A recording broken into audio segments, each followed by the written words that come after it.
Crema.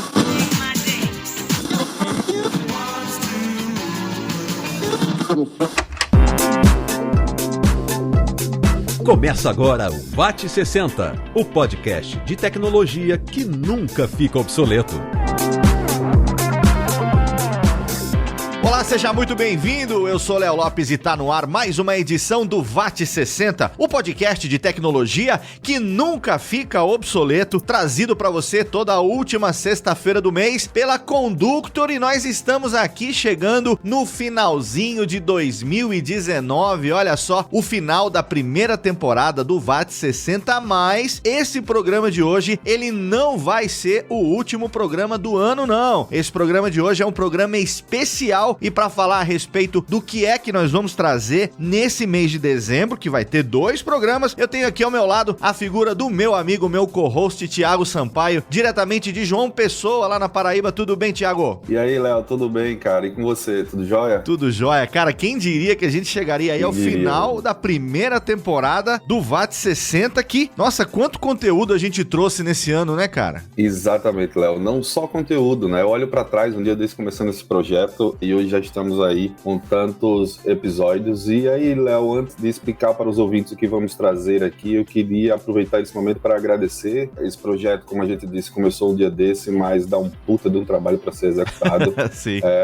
Um dos caras é você mesmo que puxa essa locomotiva. Que isso. Nos backstage tem Rosendo. Rosendo ainda não participou de nenhuma das gravações, mas é um cara que é responsável por estar alinhavando todos esses nossos episódios. Rosendo, muito obrigado aí, você que me escuta, com certeza. Aos nossos co-hosts, né, Juliano e Humberto, e obviamente a todos os nossos convidados, e aí foram excelentes convidados de várias empresas, de várias áreas e também de regiões bem diferentes. Quero demais agradecer, sem eles a gente não tinha conseguido chegar até aqui. E aos nossos ouvintes, né, que a nossa audiência tem aumentado cada vez mais e obviamente esse trabalho aqui é todo feito para você que nos escuta, é isso aí. Exatamente. Estamos aqui hoje no programa número 10, nesse finalzinho de dezembro, e pro programa de hoje a gente resolveu fazer um especial, algo diferente, trazendo então o que de melhor aconteceu nas primeiras 9 edições do VAT60, é isso? Exatamente, né? Fizemos um compilado tirando os melhores momentos, os mais engraçados, os mais relevantes de todos os episódios. Eu espero que todos gostem, foi feito com muito carinho e a gente tá trazendo exatamente aquilo que é mais relevante falado nos nossos episódios. Exatamente. O programa de hoje, então, você vai ouvir aí as pílulas, né? Os conteúdos que foram decupados ao longo dos 9 primeiros programas. É claro que a gente teve muitos outros momentos muito bacanas, porque o que não faltou aqui nesses primeiros 9 episódios foi bastante conteúdo relacionado à inovação, relacionado à tecnologia, muita coisa legal, muita gente de muitas empresas, parceiraços aí no dia a dia que nos honraram com as suas presenças aqui, né, Sampaio? Exato, Léo, sem dúvida nenhuma. E pra 2020, cara, a gente tá pensando em muita coisa boa, né? Tem muitos episódios aí já com pauta feita, marcada, com convidados acertados, né, e confirmados. Então vem sessões e séries muito legais. Acredito que inclusive a gente venha lançar até mais episódios durante o mês, que hoje só lançamos um a cada última sexta-feira. A gente acredita que vai aumentar essa frequência aí. Exatamente, o VAT60 tá chegando 2020 com a sua segunda temporada. Com certeza você pode esperar muito mais conteúdo relevante, muito mais convidados aí de alto garbo e elegância, de altíssimo peso, gente muito bacana que vai vir aqui compartilhar com a gente a sua experiência e o seu conhecimento. Então fique aí agora com os melhores momentos dos primeiros 9 episódios do VAT60 e lá no finalzinho eu e Sampaio voltamos aqui para nos despedir de você. Daqui a pouquinho a gente volta. Crema.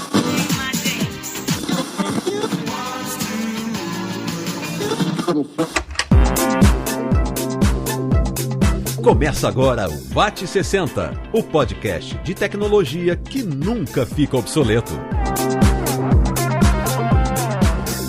Saudações, caro ouvinte, seja muito bem-vindo ao episódio piloto, a primeira edição do VAT60, um podcast que pretende contribuir um pouco mais com a comunidade de tecnologia e, é claro, contar com a presença de muitos convidados especiais Eu vou aqui me permitir uma rápida apresentação. Meu nome é Léo Lopes, eu sou radialista, podcaster, eu sou proprietário da Radiofobia Podcast Multimídia, host de vários podcasts aí internet afora e a partir de hoje também host do VAT60, o episódio que a gente tem o prazer que você esteja ouvindo nesse momento. E no nosso programa inicial, no programa piloto, a gente vai falar um pouco dessa tecnologia que muita gente fala que é talvez a maior inovação desde a criação da internet, ou talvez seja a maior do século XXI. E também a gente vai comentar por que a gente ainda está engatinhando a passos tão lentos no blockchain. Exatamente, o tema do primeiro episódio do VAT60 é blockchain, e para falar sobre isso, a gente trouxe aqui, é claro, alguns convidados especiais, e para apresentar esses convidados, eu chamo aqui ao meu lado o meu co-host do VAT60, meu amigo Thiago Sampaio. Tudo bem, meu caro?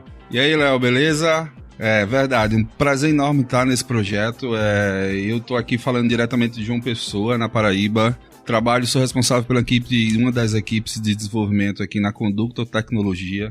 Esse projeto a gente tenta, como você bem falou aí, o objetivo dele é a gente compartilhar um pouco das nossas dores e principalmente dos nossos acertos. É um prazer para quem gosta de tecnologia e a gente que está aqui tomando uma cerveja e batendo esse papo tão descontraído. É um prazer enorme compartilhar com isso, né? Do meu lado aqui tá Guilherme Palmeira. Guilherme, meu amigo aqui da Paraíba, hoje residente lá em Brasília. Fala direto do Cicobi e vai trazer pra gente uma puta de uma opinião que ele vem trabalhando nos seus projetos de blockchain para o Cicobi e um consórcio de bancos. Fala, Thiago, beleza, cara? Primeiramente, queria dar uma boa noite aí a todos e agradecer principalmente o convite que me foi feito. Como o Thiago falou, eu sou de João Pessoa, mas eu moro em Brasília há alguns anos já e eu trabalho no Cicobi, mais precisamente eu sou arquiteto de soluções, venho cabeçando como líder técnico aí nos assuntos do Cicobi que vem a ter blockchain como tema principal, né? Então, como o Thiago falou, eu queria citar o que é que eu evito em blockchain hoje, utilizar blockchain em sistemas que todos nós irão rodar no mesmo data center, ou até que a mesma entidade é dona de todos os data centers. Então, eu evito utilizar blockchain para esse tipo de situação. Eu evito utilizar o Hyperledger, por exemplo, para sistemas que necessitam de tolerância à falha bizantina, ou que tem uma infraestrutura um pouco deficiente. Eu evito utilizar a corda para transações distribuídas, ou que seja de software livre. Eu evito também utilizar multi-chains quando a gente precisa de um sistema para consultas mais rebuscadas. Atualmente, eu avalio e estudo tecnicamente o Hyperledger Fabric, o Corda e o Multichain. E eu indico os três. Basicamente, são meus três tópicos que eu gostaria de discutir, que a gente vai discutindo no decorrer desse podcast. Por que até agora nenhuma dessas empresas emplacou o blockchain com tanta força? Então, meus amigos, eu quero perguntar, afinal de contas, esse tal de blockchain, ele vai ou não vai decolar? Será que essa tecnologia cola ou não cola? Como é que tá isso na opinião de vocês que estão utilizando no dia a dia? O que é que explica esse ritmo em que o blockchain tem sido utilizado, principalmente no Brasil? Apesar de achar que hoje existe muito hype em blockchain, talvez por causa do sucesso, do estouro que o Bitcoin deu aí de 2016, acredito, para 2017, e muita gente hoje está meio perdida, não sabe o que é blockchain ou para que o blockchain foi utilizado e quais são os casos de uso. Então, esse hype hoje é muito grande. Mas assim, só para citar um exemplo, uma vez um cara me ligou de Dubai, falando que queria fazer alguma coisa em blockchain, e eu perguntei qual era o caso de uso dele, e eu não vou citar aqui, mas assim, quando ele me explicou o caso de uso dele, eu falei, cara, mas pra que tu quer usar blockchain? Tipo assim, tu não precisa de blockchain pra isso que tu quer, assim, a gente já tem que estar com tecnologia com nível de maturidade bem mais alto hoje pra fazer o que tu quer. Mas aí eu percebia que ele queria usar blockchain mais pelo apelo comercial mesmo, pelo hype que hoje tem em cima de blockchain. Mas assim, eu acredito demais na tecnologia, eu acho que a tecnologia decola sim, o nível de maturidade ainda tá muito baixo. Para todos os frameworks de blockchain hoje, o nível de maturidade é bem baixo. Eu acredito que por isso tá todo mundo caminhando em passos bem lentos. Eu acho que é devido a isso, ao nível de maturidade e também devido à complexidade da tecnologia em si. Então, a gente vê que, por exemplo, o Hyperledger Fabric lançou essa semana passada uma versão LTS, que eu acredito que é a primeira versão que a gente conseguiria botar de fato em produção. Então, em relação à opinião direta dos bancos, com que eu convivo, assim, os bancos, o que eu vejo é que todos os bancos estão investindo muito em blockchain, porque blockchain vai reduzir muitos custos dos bancos. Por quê? Porque com o uso de blockchain a gente vai tirar a necessidade de um mediador, que hoje é a necessidade. Então, a gente tem a confiabilidade hoje das transações, por causa da distribuição das transações, por causa das diversas formas de consenso que hoje blockchain proporciona. Então, a gente consegue confiabilidade entre entidades diferentes e data centers diferentes. Então, os bancos hoje estão estudando casos inúmeros, como transações interbancárias, pagamentos, venda de seguros, empréstimos. Então, assim, existe muitos casos de uso para o banco, bem como para órgãos públicos. Por exemplo, você imagina um Detran junto com a Polícia Federal, um Serpro servindo de oráculo, por exemplo, e todos integrados no sistema de cartório. Caraca, a transferência de um bem como imóveis e automóveis estarão a poucos cliques de vocês. Então, assim, o hype é grande, mas, assim, a tecnologia é real e funciona realmente. Então, a minha opinião é essa. Eu acho que decola sim, não na velocidade que a gente gostaria, mas eu acho que blockchain ainda decola sim. Não é bala de prata, mas para os casos de uso que ela realmente soluciona, eu acho que tem muita coisa boa por aí. Uma das coisas que eu mais imagino para blockchain e o mercado do blockchain é uma blockchain aí para as transações financeiras pelo Bacen. Será que vai vir alguma bloco aí para substituir a nota fiscal eletrônica ou algo desse tipo? Não sei. O Banco Central, ele faz o papel de regulador, né? Então, o primeiro de tudo, ele tem que impor regras. Então, por enquanto, tá tudo muito vago e a gente não sabe até quando o Banco Central vai aceitar a gente fazer uma transação financeira utilizando blockchain. Mas ele é de acordo, ele conhece a nossa arquitetura, ele conhece o nosso projeto. Então, assim, ele tá bem interessado na tecnologia, ele vem acompanhando bastante. Guilherme, até que ponto vai esse interesse do Banco Central, né? Eles se preocupam do ponto de vista da regulamentação fiscal ou eles se preocupam a nível de tecnologia, né? Como é que acontece essa regulamentação do Bacen? Das duas coisas. Inclusive, uma das coisas que o Banco Central vem nos questionando bastante é sobre o TPS, né? Sobre o throughput, aguenta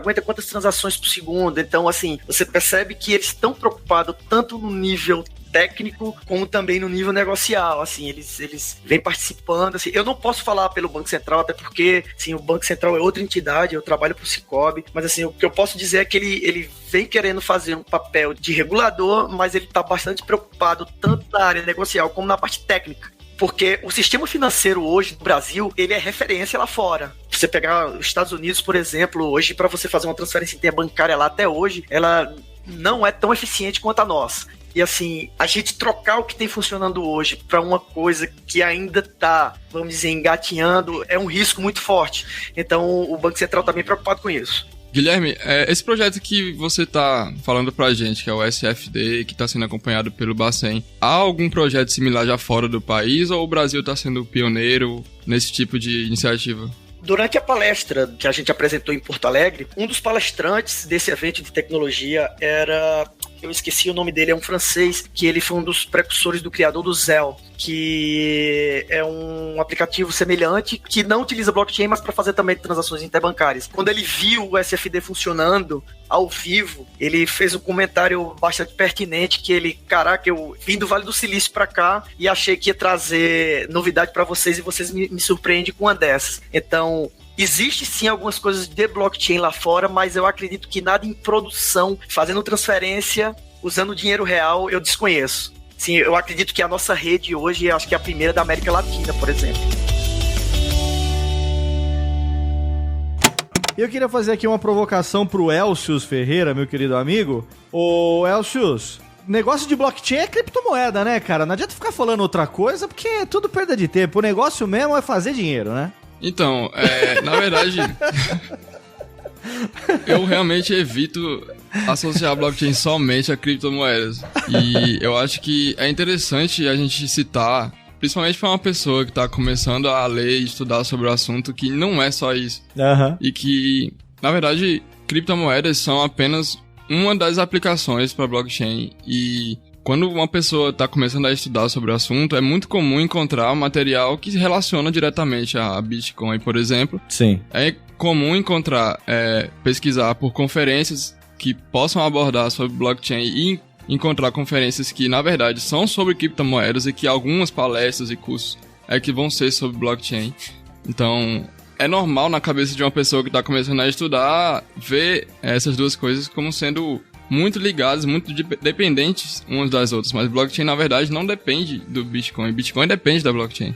Então é por isso que eu evito relacionar somente a criptomoedas. Acho que é porque o primeiro grande hype veio justamente por conta do Bitcoin. E é comum.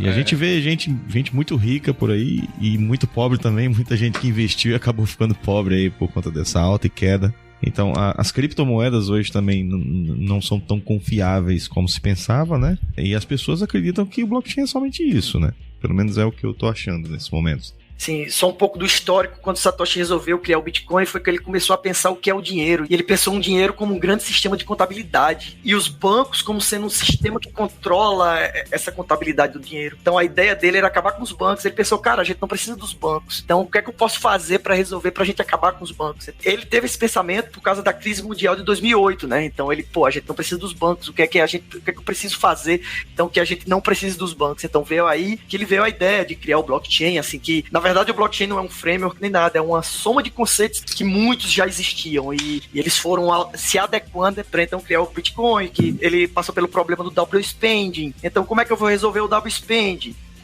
Eu centralizo, mas poxa, ele já queria tirar os bancos, porque ele centralizar? Ou então ele utilizava um ledger distribuído, que DLT, né, que é o Distributed Ledger, já existia, o livro Razão Distribuída já existia, né? Então ele apenas se utilizou. Então talvez o pessoal hoje associe realmente porque vem do histórico, ele foi criado para isso, mas depois que ele foi criado, aí vieram as ideias. Vieram as ideias, exatamente. Mas ele foi criado para isso, realmente. Não para criptomoedas, mas para ativos. Você ter um ativo e você poder transferir uma coisa de valor para outra pessoa sem depender de um mediador. Então, praticamente, o resumo da ópera é isso aí. Ele criou um remédio pra gripe e acabou curando câncer, digamos assim. Pode ser. E só aproveitando um pouquinho do gancho que o Guilherme já levantou aí em relação a Hyperledger, é algo que eu estou avaliando no momento, que é a plataforma Fabric, o framework Fabric. Faz uns meses que eu venho estudando sobre isso junto com uma equipe.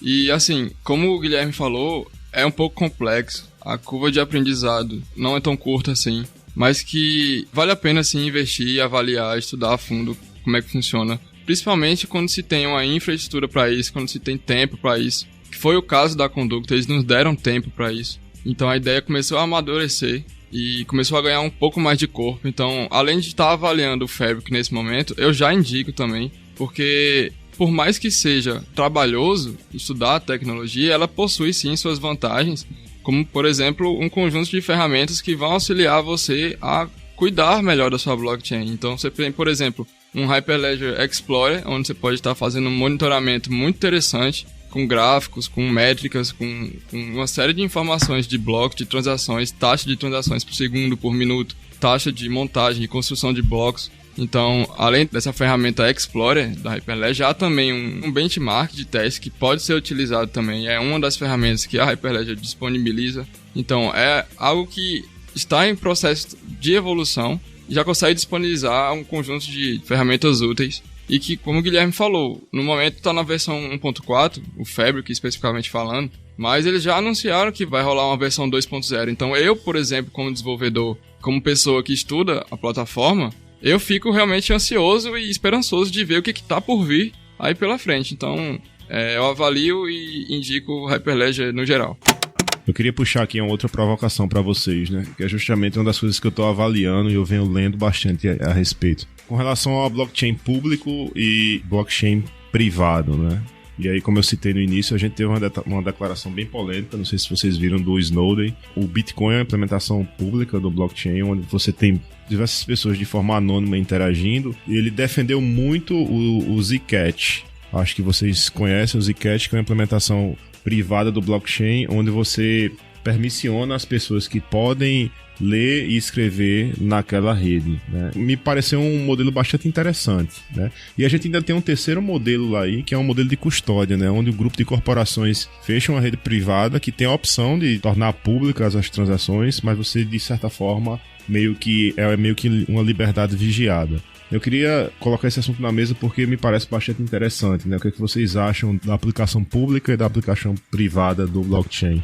Depende da aplicabilidade, depende do seu use case. Logicamente, a gente, pro SFD, a rede é toda permissionada. Então, só entra os participantes que o consórcio deixa entrar. Então, todos os dados estão criptografados, estão guardados, estão no nó de cada data center. Só te interrompendo, qual é a dificuldade que tu tem quando tu trabalha com a rede permissionada? Porque eu entendo que a gente tem algumas vantagens. Por exemplo, eu tenho uma performance melhor numa rede privada, concorda? Quando eu tô falando de uma rede privada, o nível de validação é menor. Mas quais são as desvantagens? Eu não consigo avaliar nenhuma. Assim, dependendo do seu caso de uso, eu só vejo vantagens, na verdade.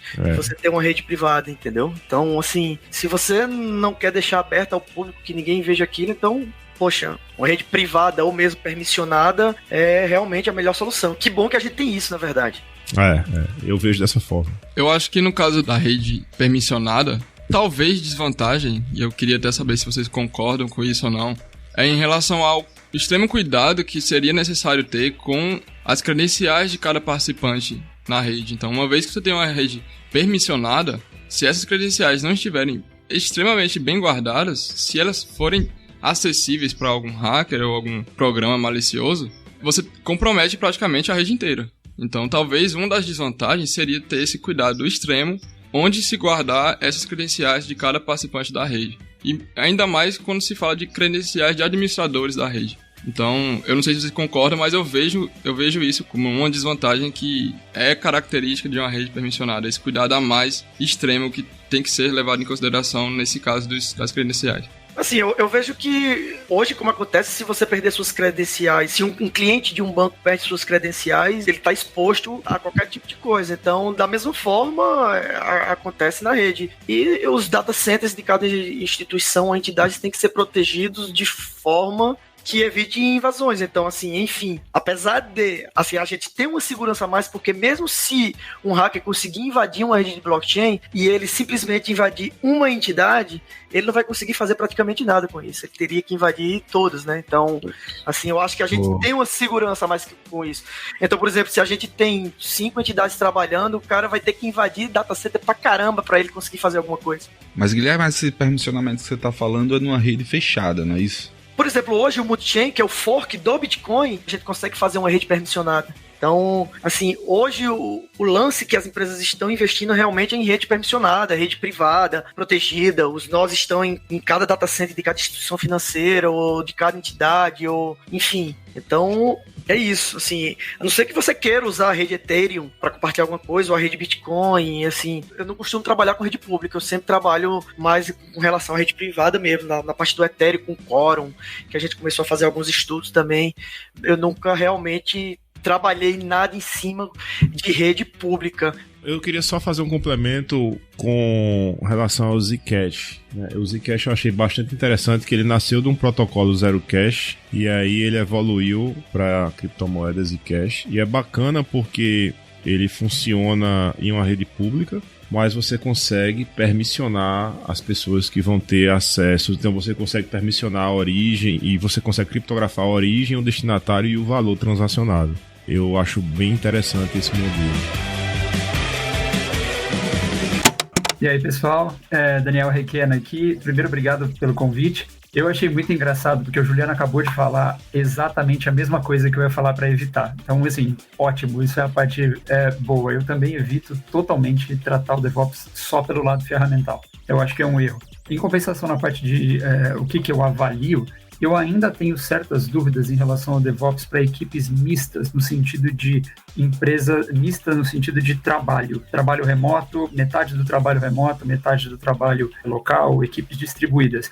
É uma opinião minha e foram as experiências que eu passei. Existem, acho que, empresas que já passaram por situações de aplicação de DevOps, empresas gigantes que têm esse cenário. Eu até gostaria de depois pegar a opinião de vocês, mas eu ainda avalio essa situação. E o que eu indico, as empresas, pessoas que querem estudar DevOps, não irem direto para os livros clássicos, porque existem alguns livros clássicos que todo mundo indica, e eu acho que entender o movimento, entender a cultura é importante, mas eu gosto muito de falar de cases, ou que as empresas leiam cases que refletem mais a realidade da empresa dela. Aquele livro do Projeto Fênix é maravilhoso, mas ele é para uma grande corporação, uma empresa gigante. Então, às vezes eu acho que você tentar trazer isso para a sua realidade, eu indico muito mais isso do que a pessoa já ir direto para as fontes, né? Tipo, do livro do Phoenix, do manual de DevOps. Ótimo, cara, concordo plenamente. A ferramenta não vai trazer a solução para tudo. Eu quero saber quem pode definir pra gente, afinal de contas, o que é DevOps. Então, a cultura DevOps, eu acho que pode ser definida exatamente como o uso de metodologias do sistema de desenvolvimento de software no gerenciamento de infraestrutura. Desde a engenharia de software, de metodologias ótimas de desenvolvimento de software, como Agile, Scrum, Kanban, até o ferramental da automação do gerenciamento de infraestrutura, com ferramentas como Puppet, Chef, Ansible e provisionamento, como na cloud, como auto-scaling. Então, é a aplicação dessa cultura de desenvolvimento de software para escalar o gerenciamento de infraestrutura e tornar mais fácil o gerenciamento de diferentes infraestruturas. E eu acho que é uma coisa legal que ele falou em relação à aplicação de uma metodologia ou de uma cultura ágil que já existia na área de desenvolvimento, que foi puxada para a área de infraestrutura, porque isso dá muito tom, pelo menos das fontes que eu consultei, as pessoas que eu falei, que estavam no começo lá do processo de DevOps, né, quando começou a se utilizar inclusive a sigla, eles falavam, olha, o DevOps ele nasceu muito mais para a área de operação. A área de desenvolvimento já estava muito mais evoluída em termos de processo e formas de trabalhar com o Agile, com o Git e com, né, tipo, sistema de documentação, etc., do que a área de infraestrutura. Mas se a gente tiver que resumir, eu gosto sempre de falar, olha, o DevOps, ele diz, e eu tento sempre tirar da minha cabeça a palavra prega, porque tem muita gente que fala o DevOps prega, e aí fica uma conotação horrorosa de, tipo, o que ele falou você tem que fazer, né? Parece religião. Eu acho, e aí vira religião, né? Eu acho muito ruim falar desse jeito. Então, eu já falei algumas vezes, tô tentando me policiar. Mas o DevOps, ele diz que, se a gente tiver que resumir tecnicamente, eu acho que a automação e trazer todos esses princípios de infraestrutura como código, uma infraestrutura ágil, é o que define ele tecnicamente. Em termos de cultura, é o que a gente fala sempre sobre queda de barreiras entre as áreas de desenvolvimento e operação, mas não somente elas, né? Uma coisa que também está me deixando um pouco ansioso em relação às pessoas estarem colocando cada vez mais letrinhas no meio do DevOps, é que, não é só DevOps, é DevSecOps. Daqui a pouco o pessoal de banco de dados vai falar, mas eu quero estar representado na sigla, então é DevSecDBA.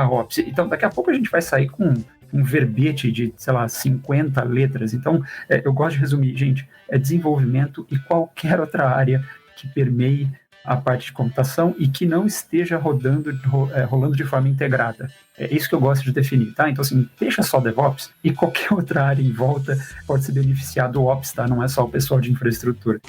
O impacto que você causa, é impossível voltar para trás. Até porque todo mundo vai se beneficiar disso, né? E aqui a gente não está falando de ferramentas, a gente não está falando nada disso, a gente está falando de processo e cultura. Por isso que eu tendo a não falar sobre ferramental apenas na parte de DevOps. Exato, Daniel, concordo plenamente, cara. Não sei se vai ser a solução para sempre, mas no cenário em que eu vivo, eu vejo que muita mudança a gente tem conseguido depois que a gente começa a aplicar certos tipos de atitudes dita pela cultura DevOps, né, que é encurtamento dessas distâncias que a gente tem tanto falado aqui. Mas tem um ponto que eu vejo toda aquela segurança que o pessoal de operação tem. Felipe Duran pode dizer muito bem isso. O pessoal é bem calejado, bem experiente com que meter a mão em produção, mexer no que é produtivo, todo aquele cuidado que os caras têm em fechar a porta, enfim. O pessoal de desenvolvimento nunca tem isso, até porque experiência não tem e mexer em nada produtivo. Então eu vejo que às vezes tem uma autoconfiança muito grande dos desenvolvedores ou da camada de desenvolvimento quando tem a opção de mexer, né? No ambiente de desenvolvimento os caras vão lá e sempre faz algo que não deve. Daí então, com essa proximidade dos Ops, com os DevOps, a gente acaba passando essa experiência para o desenvolvimento. Então é um outro ponto de vista, não só o desenvolvimento trazendo conhecimento e agilidade para a equipe de operações, mas operações ajudando muito na experiência de como mexer e o que mexer no ambiente produtivo. Eu vejo isso como um aprendizado muito grande para o pessoal de DevOps, para a camada de DevOps, trazendo para o desenvolvimento como um todo. Felipe, Deixa eu escutar a tua opinião aí sobre essa solução. Eu já ia entrar aí pra falar justamente por causa disso, porque sempre existe esse cabo de guerra, né? O mundo ideal do DevOps é que as pessoas se tornem híbridas, né? Quem é de operação e infraestrutura tem o principal em operação e infraestrutura, mas também saiba de desenvolvimento. E quem é de desenvolvimento tem o principal em desenvolvimento, mas também saiba de infraestrutura. Eu digo isso por quê? Porque quando uma pessoa vai fazer um código,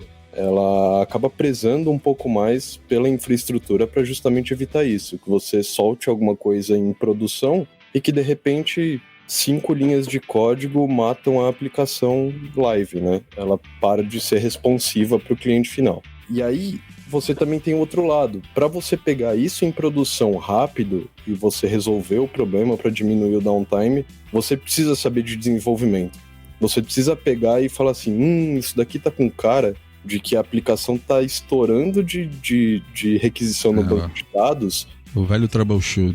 E aí você acaba pegando. Então você tem que ter esse feeling. Então, mas acaba se tornando um diferencial você ser um profissional híbrido. Você conseguir justamente entender as dores do outro lado e conseguir mais ajudar e mais ir em busca do negócio, né? De resolver a questão do negócio, do que ficar no que a gente tinha alguns anos atrás, que era um cabo de guerra infinito, que, não, é aplicação, não, é infraestrutura, não, é aplicação, não, é infraestrutura, e o faturamento sendo impactado, sabe? E nunca resolvia esse cabo de guerra e ficava essa confusão. Exatamente. E aí, nesse ponto, falando um pouco de ferramenta, as ferramentas de DevOps para a parte de desenvolvimento, elas acabam ajudando na autonomia da equipe de operação em saber se foi feita alguma mudança, por exemplo, no ambiente. Então você tem o versionamento, você vê, o problema começou quando? Quando aplicou essa nova atualização. Putz, faz rollback, coisas do tipo, entendeu? Isso faz as duas áreas, de novo, que nem eu falei, trabalharem muito mais azeitadas, muito mais rápidas em resolver os problemas, inclusive. Na verdade, eu achei interessante isso que o Duran falou, porque na época que eu desenvolvia, né, que eu colocava a mão na massa, então eu ficava puto, literalmente, quando estourava um erro em produção, e eu chegava lá, tava o analista de infraestrutura olhando pro código, dizendo, tá dando esse erro aí, e aí eu olhava lá, o erro tava na cara, entendeu? Connection Reset ou Connection Refused, não estava conseguindo resolver um SMTP ou um DNS. Eu disse que tu não tá vendo erro na tua cara, não, isso aí é o log da aplicação, eu não olho para isso não. Então eu ficava puto, enquanto desenvolvedor, porque a informação estava na cara do cara de operações ali, ele não tava querendo assumir a responsabilidade de entender, interpretar aquele log e buscar uma solução. Não, isso é um erro de aplicação, o desenvolvedor que tem que resolver. E hoje em dia a gente tem uma série de ferramentas aí que auxiliam mais ainda o pessoal de operações a conseguir fazer um troubleshooting live do que está acontecendo ali no ambiente produtivo, tá? A gente só tem que ter um pouco de cuidado, porque eu estava até batendo um papo com o Thiago sobre isso outro dia. Às vezes esse troubleshooting gera um downtime maior do que o esperado, e o tempo de resposta do time de operações começa a ser comprometido. Então, aí onde entra a discussão. Vale a pena a gente fazer o troubleshooting ali, enquanto o problema está acontecendo, e já lançar um hotfix? Ou vamos fazer o rollback e com calma a gente vai fazer o troubleshooting, né? Acho que a gente tem que ponderar muito bem esses dois mundos. É porque, como o Duran estava falando, essas ferramentas trazem às vezes tanta velocidade, né, Juliano? Que os caras... eu lanço uma versão tão rápido, aí os desenvolvedores querem logo meter a mão, corrigir, subir uma hotfix, e aí quando você olha a operação, disse mesmo, eu passei meia hora de downtime aqui, bora, rollback.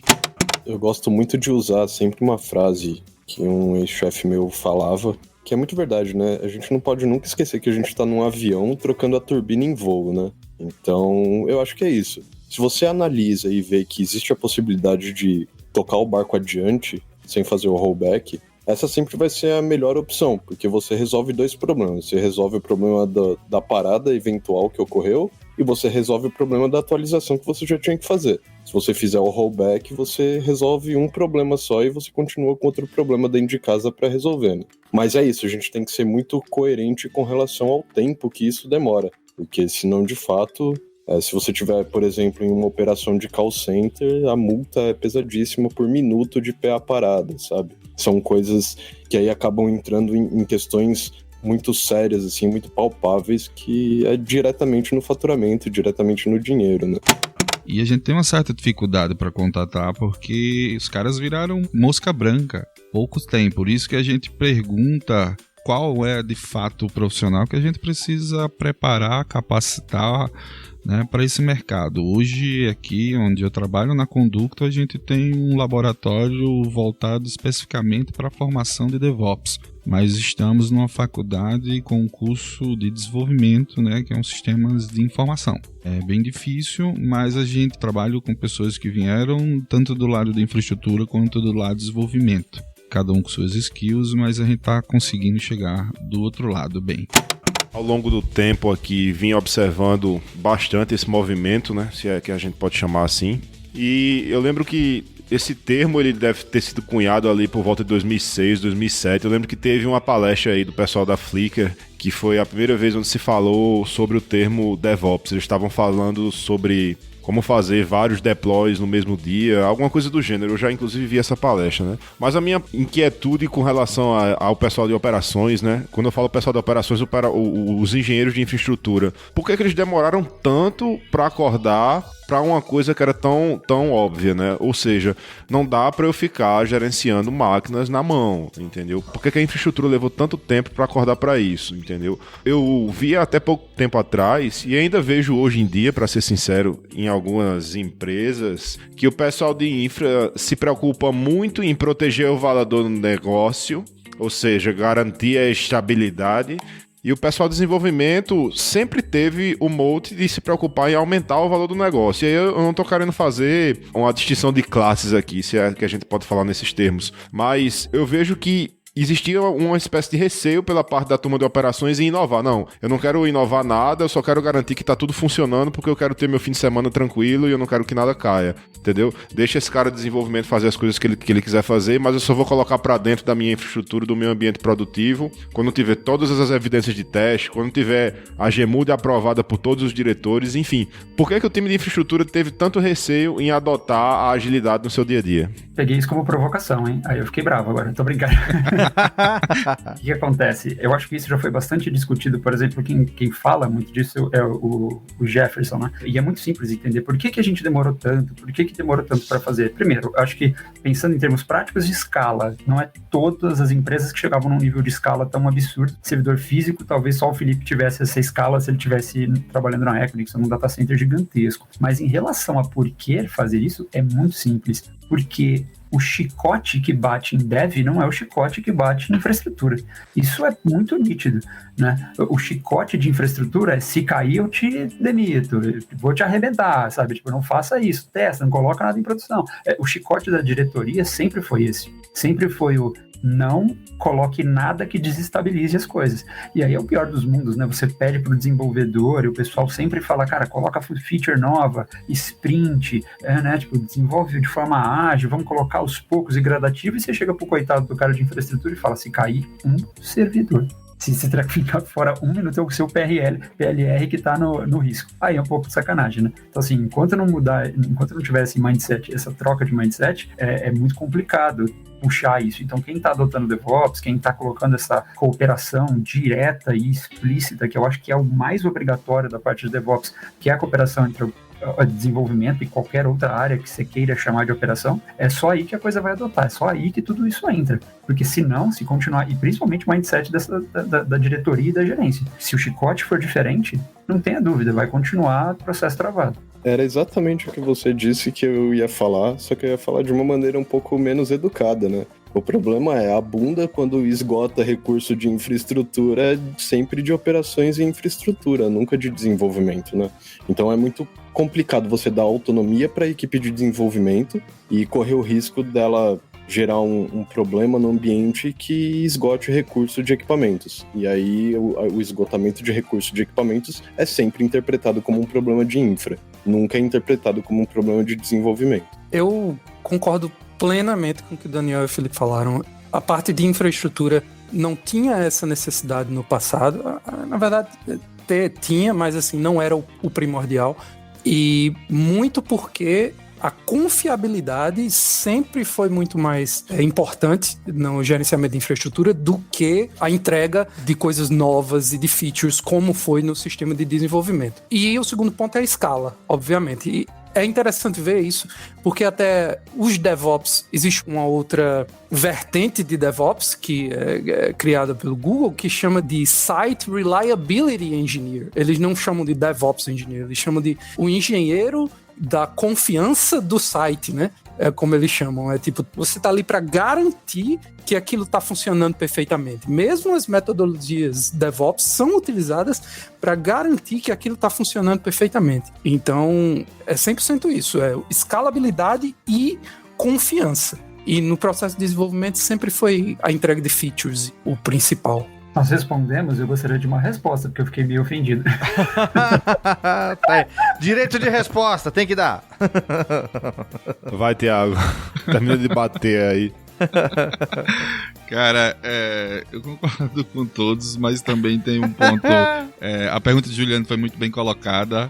Eu vim de desenvolvimento, assim como o Juliano. Tem sempre aquele, como a gente iniciou o episódio, aquele queda de braço, aquela confusão entre infra e desenvolvimento. O desenvolvimento tem corrido muito para evoluir, seja ele qualquer processo nosso. Eu sei que infraestrutura leva a culpa quando tudo acontece, vocês estão certíssimos, mas a pergunta do Juliano, eu concordo bem com ela. Por que tanto tempo para evoluir? Não precisava só da escalabilidade, bater 5.000 servidores para que você automatizasse os seus 3, 4, 5 ambientes aqui, pequenininho mesmo. Mas por que tanto tempo para evoluir isso? E aí, às vezes, o desenvolvimento sempre vinha naquela evolução dela de frameworks, seja frameworks ferramental, seja frameworks de processo, e uma resistência muito grande da parte de operação de infraestrutura.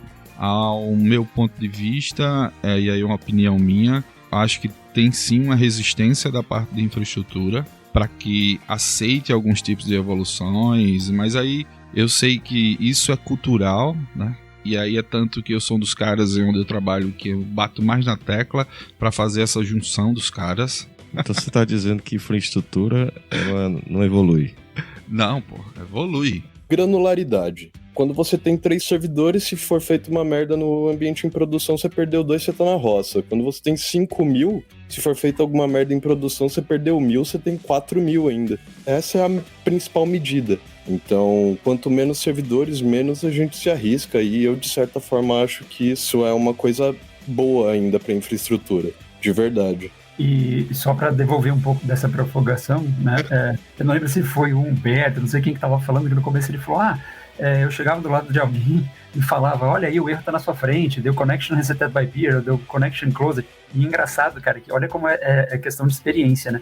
Quando você tava falando, eu tinha certeza absoluta que você tava falando que era um desenvolvedor reclamando, avisando que tava com um problema e não sabia resolver. Porque esse tipo de exemplo, principalmente de conectividade de rede, de problema de DNS, de problema de rota, é o que eu vejo acontecer com uma frequência absurda. E desenvolvedor chega e manda uma mensagem, aqui não tá funcionando. Aí o cara, qual é a mensagem? Tá escrito no route to host. E a minha vontade é de falar, ou é falta de inglês, ou é braço puro.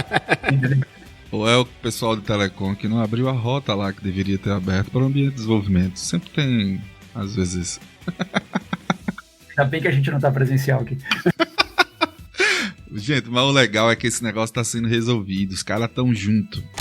Vem de mim, de querer saber aqui, fazendo o meu papel de orelha, afinal de contas, o que é ser ágil e o que é não ser ágil. Ser ágil, acho que, até pegando o gancho do Andy, primeiro uma questão de comportamento. Então, é ter cabeça aberta, entender que quando a gente investe tempo para resolver problemas que não existem, ou quando o tempo que a gente leva para resolver um problema faz com que o problema deixe de existir, isso não é bom para ninguém. Não é bom para a empresa, não é bom para a indústria, não é bom para o mercado, para os consumidores, não é bom para a gente, que somos profissionais e que o investimento do nosso tempo é o maior ativo que a gente tem.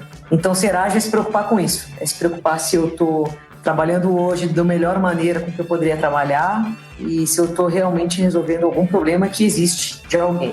O que não é ser ágil, obviamente tem um comportamento oposto disso, né? A gente usa uma expressão de copo cheio, né? Que são pessoas que você percebe que não tem a menor intenção de revisitar a forma como trabalham ou o tipo de problema que resolvem, tipo, tá bom assim, vamos em frente. Não é ágil você não priorizar melhoria contínua, né? Então, se observar e ter mecanismos para isso, são métricas, são aspectos qualitativos mas a melhoria contínua é uma base da agilidade, então não será ágil é não querer se revisitar, é não querer fazer melhoria contínua, é não querer refletir sobre o desperdício do trabalho que você tem, e é você não querer fazer isso sobre vários prismas, né? Não querer fazer isso com óticas diferentes da sua. Então, acho que esse dá alguns elementos que eu geralmente observo para falar de agilidade. Eu vou trazer um ponto de vista complementar, até para um outro prisma do que a Mariana comentou.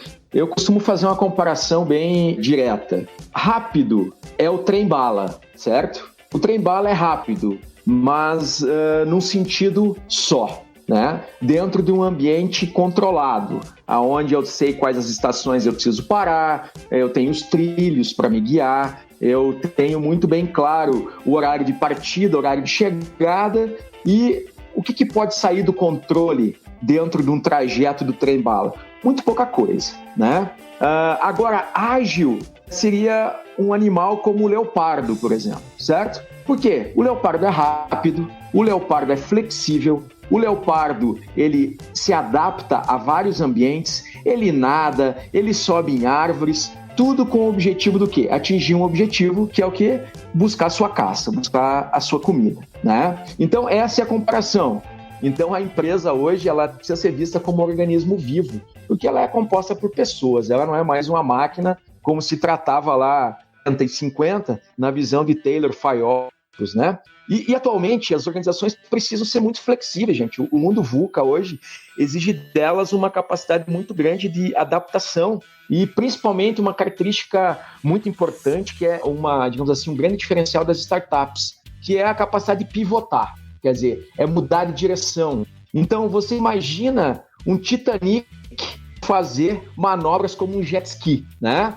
Então as organizações tradicionais para mim são os Titanics e as startups são os jet skis, né? Como é que eu faço o Titanic manobrar de uma forma tão eficiente e numa qualidade tão boa quanto um jet ski faz? É isso que a agilidade procura promover. Cara, que analogia boa. Eu acho que deu para explicar bem, Léo, aí, para quem não entende de ágil, até para aqueles que entendem e de fato estão utilizando de forma errada. Concordo plenamente com o que vocês dois disseram. Ágil, para mim, é exatamente isso. É aquele cara que consegue revisitar todos os dias aquilo que tem feito e consegue manobrar de forma rápida e resiliente daquela queda que ele teve, sem achar praticamente que só o fato de você chegar e colocar às vezes uns post-its na parede, fazer uns kanbans e colocar aquele ferramental, pô, que eu estou ágil. Mas quando você vai ver, os caras às vezes estão aplicando as mesmas rotinas, os mesmos processos, as mesmas práticas para isso, né? Como é que tá o Agile no nosso dia a dia? Tem ou não tem? Tem funcionado? Como é que tá aí no PagSeguro, Mariana? O que é que você pode compartilhar aí por baixo aí do capô que não funciona? Ou quais são as suas dores aí? Bom, a gente tem dores, obviamente, do crescimento, né? Por isso que se fala tanto de ágil em escala, porque não é trivial. A gente sempre optou por ter estruturas multidisciplinares, bastante comunicação em rede, estruturas hierárquicas que sejam de liderança, né? E não que sejam aquelas que suprimem informação ou dificultam o andamento das coisas. Nós não temos metas individuais, a gente trabalha com objetivos coletivos. Tem uma série de elementos organizacionais que nos ajudam bastante, mas quando a empresa cresce na velocidade com que a gente cresce, a gente tem que o tempo inteiro revisitar como a gente está estruturado, o que não está funcionando, né? Decisões colegiadas são ótimas, mas quando você precisa botar 40, 50 pessoas numa sala, passou do ponto ótimo, você já tem entropia, você tem investimento alto para resolver alguma coisa. Então esse é um desafio que a gente tem constante. Junto a isso, uma linha mestra, né? A gente já conseguiu institucionalizar aqui uma linha mestra de cultura organizacional, meio que a correnteza do rio. Então as pessoas, quando elas chegam aqui, elas conseguem perceber na dinâmica como o nosso ambiente funciona. Mas toda vez que a gente recebe chegada de lideranças que vêm de outras culturas, a gente tem uma preocupação muito forte de ajudá-las à adaptação rapidamente, porque o poder de influenciação delas é muito grande, né? Então, esse é um outro ponto de atenção que a gente sempre tem na mesa. E um outro aspecto são esses relacionados à agilidade de ponta a ponta, né? Quando a gente também começa a ampliar quem são os nossos clientes, quais são os segmentos onde a gente atua, qual é a variedade de portfólio de produtos.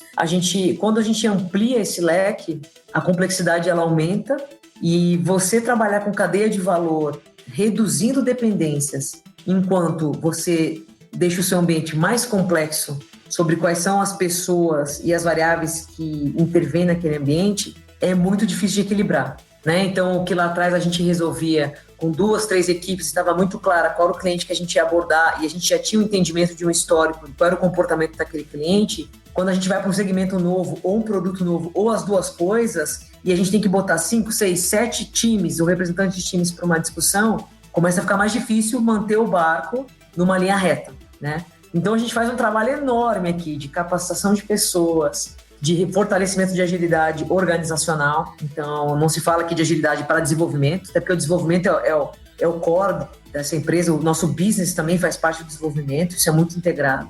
Mas a gente o tempo inteiro precisa revisitar como é que estão o entendimento das lideranças, como é que está o alinhamento estratégico, ou seja, dos objetivos estratégicos, como é que isso está, de fato, divulgado e alinhado com as iniciativas da empresa, como é que a comunicação aqui flui, como é que a gente reduz dependências e evita entropias. É um desafio diário, né? E é isso que a gente fala muito do Agile em escala. Tem bastante frameworks aí que ajudam a dar alguns insights, a gente aqui opta por não usar nenhum deles, então a gente não tem nada pré-estabelecido, mas a gente estuda, a gente lê, a gente troca ideia para tentar encontrar formas de resolver os problemas que vão ficando latentes. Manter alinhamento cultural acho que é um desafio para todas as empresas, né? Às vezes até criar, quando se fala de transformações, que não é mais o nosso caso aqui. Aqui o nosso desafio é manter essa cultura que se instituiu, mas não deixar o crescimento gerar os desperdícios que a gente observa nesses Titanics, como já foi comentado. Cara, é difícil e a gente precisa sempre entender a dinâmica de trabalho dos times, então como a gente falou aí no Gemba, não perder a referência da vida como ela é e fomentar a cultura das métricas desde os times, unicamente falando, até as métricas organizacionais que ajudem a gente a enxergar se a gente não está virando um grande Titanic, são extremamente importantes. Senhores, é o seguinte, vocês não acham que essa diversidade de frameworks, métodos, enfim, nomes, cargos, POs, chapters, enfim, tudo isso causa uma confusão na cabeça dos desenvolvedores, dos profissionais? Como é que funciona isso na cabeça de vocês? Eu ainda faço melhor. O Scrum Master morreu? O papel do Scrum Master morreu? Será?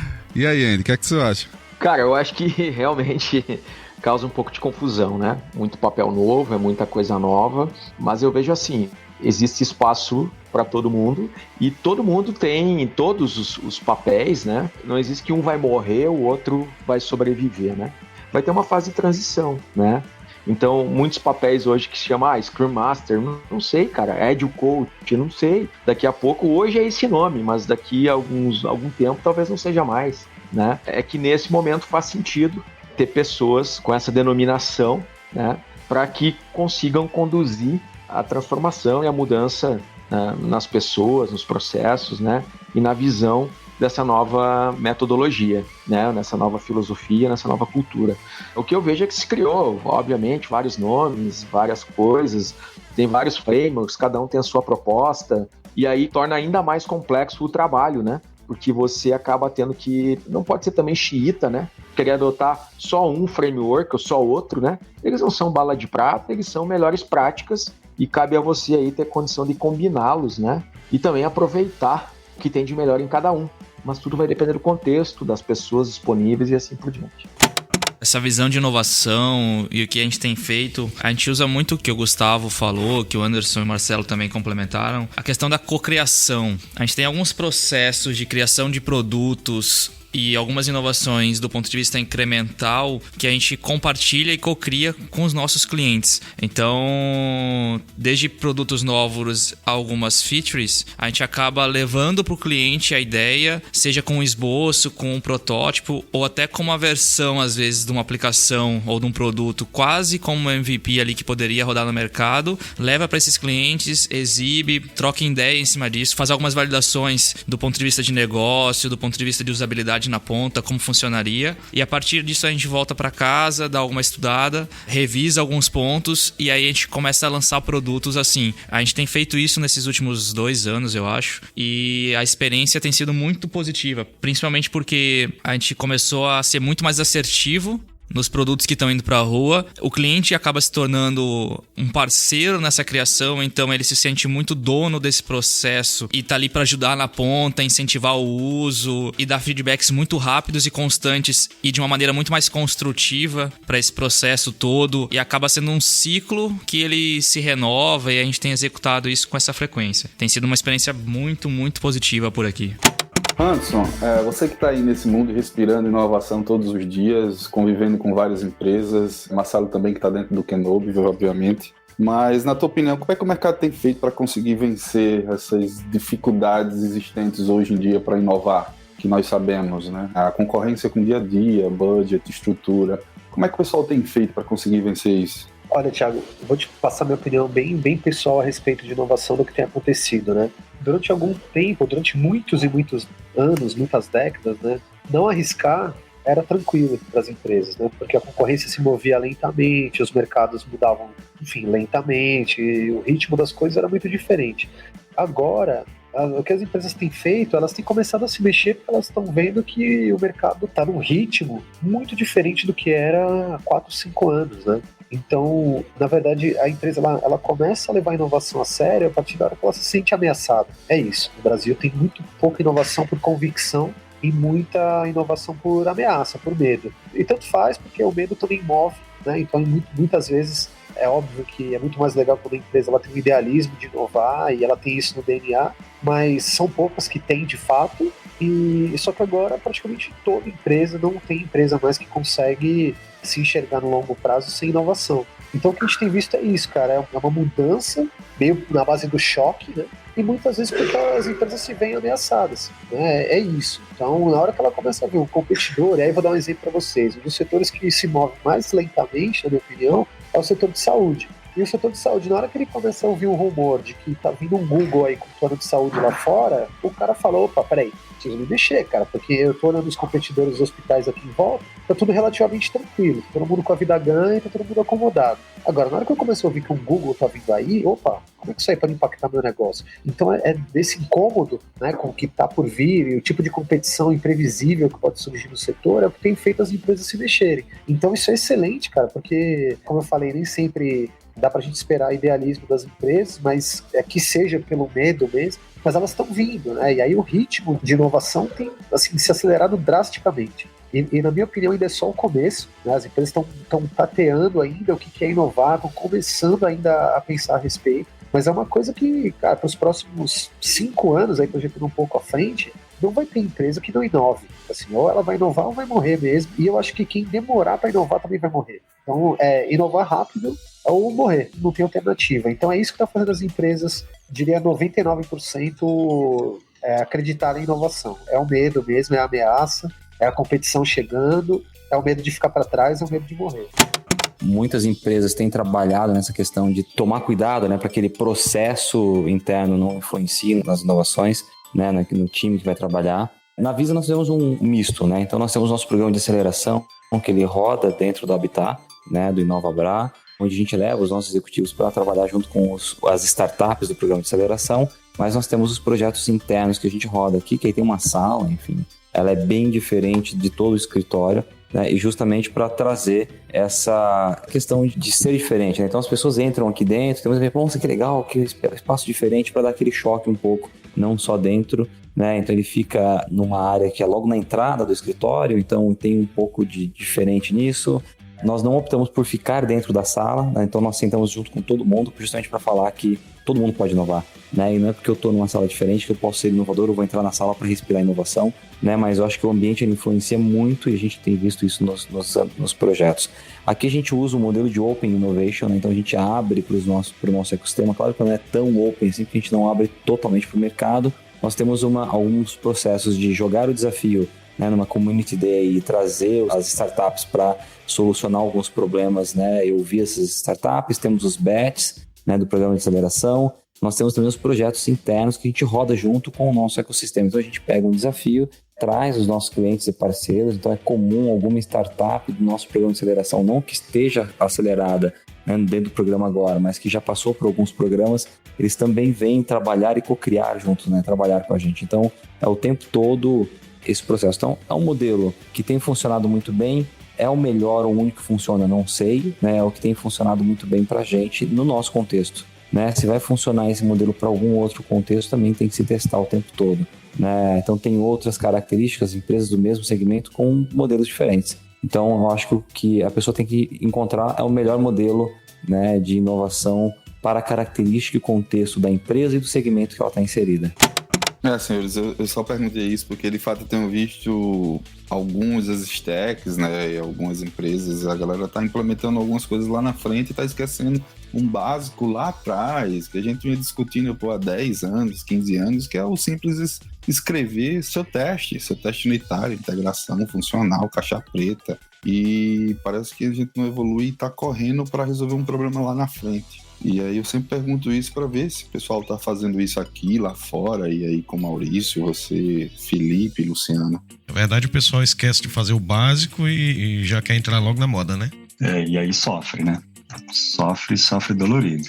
Muitas vezes a galera acompanha muita notícia do mundo de tecnologia. Por exemplo, o cara tá fazendo caos teste, mas não tem nem teste unitário. É mais ou menos isso mesmo. E aquela coisa, microserviços sem automação e monitoramento não rola. Tem uma questão aqui que me incomoda, que eu tenho um certo problema com microserviço, que é o seguinte, tá se falando muito em microserviço ao longo dos 3, 4 últimos anos, e historicamente isso é mais uma tentativa de componentizar a computação distribuída, né? A gente já viu lá atrás uma série de exemplos, como JB, RPC, OSGI, que tentava fazer isso, inclusive a JB foi uma coisa que a Sun vendeu lá atrás, a comunidade comprou e todo mundo tomou no rabo que implementou a JB. E sabe que até hoje tem gente correndo atrás do rabo aí para se livrar daquele calvário. Então, o que eu vejo hoje em dia, com todo esse hype em cima do microserviço, é justamente que talvez o que tenha de novidade seja justamente o ponto de vista muito influenciado pela emergência da cloud, né?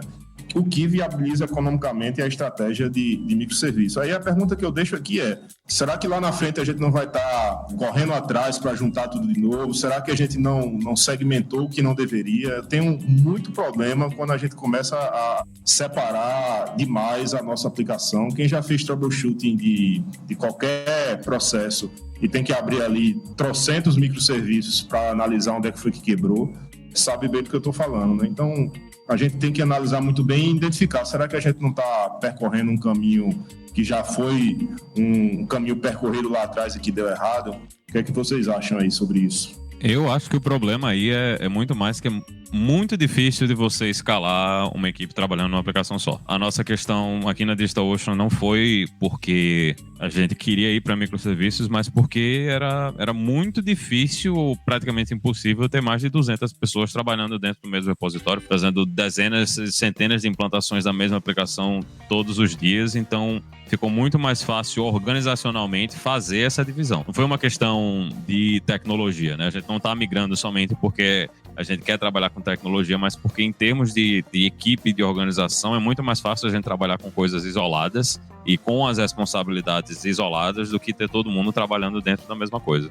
Acho que vai do contexto do que você fala de complexidade de microserviços. Pensando nesse caso que o Maurício acabou de falar, uma empresa com 200, 300, 400 pessoas trabalhando numa aplicação única, fazendo commit, dando conflito, revisão de código, tudo isso para resolver, acaba que o microserviço fica muito mais fácil de se trabalhar no dia a dia. E o que você falou em relação à viabilização de custo, será que a cloud viabiliza? Claro, facilita, mas será que o custo diminuiu?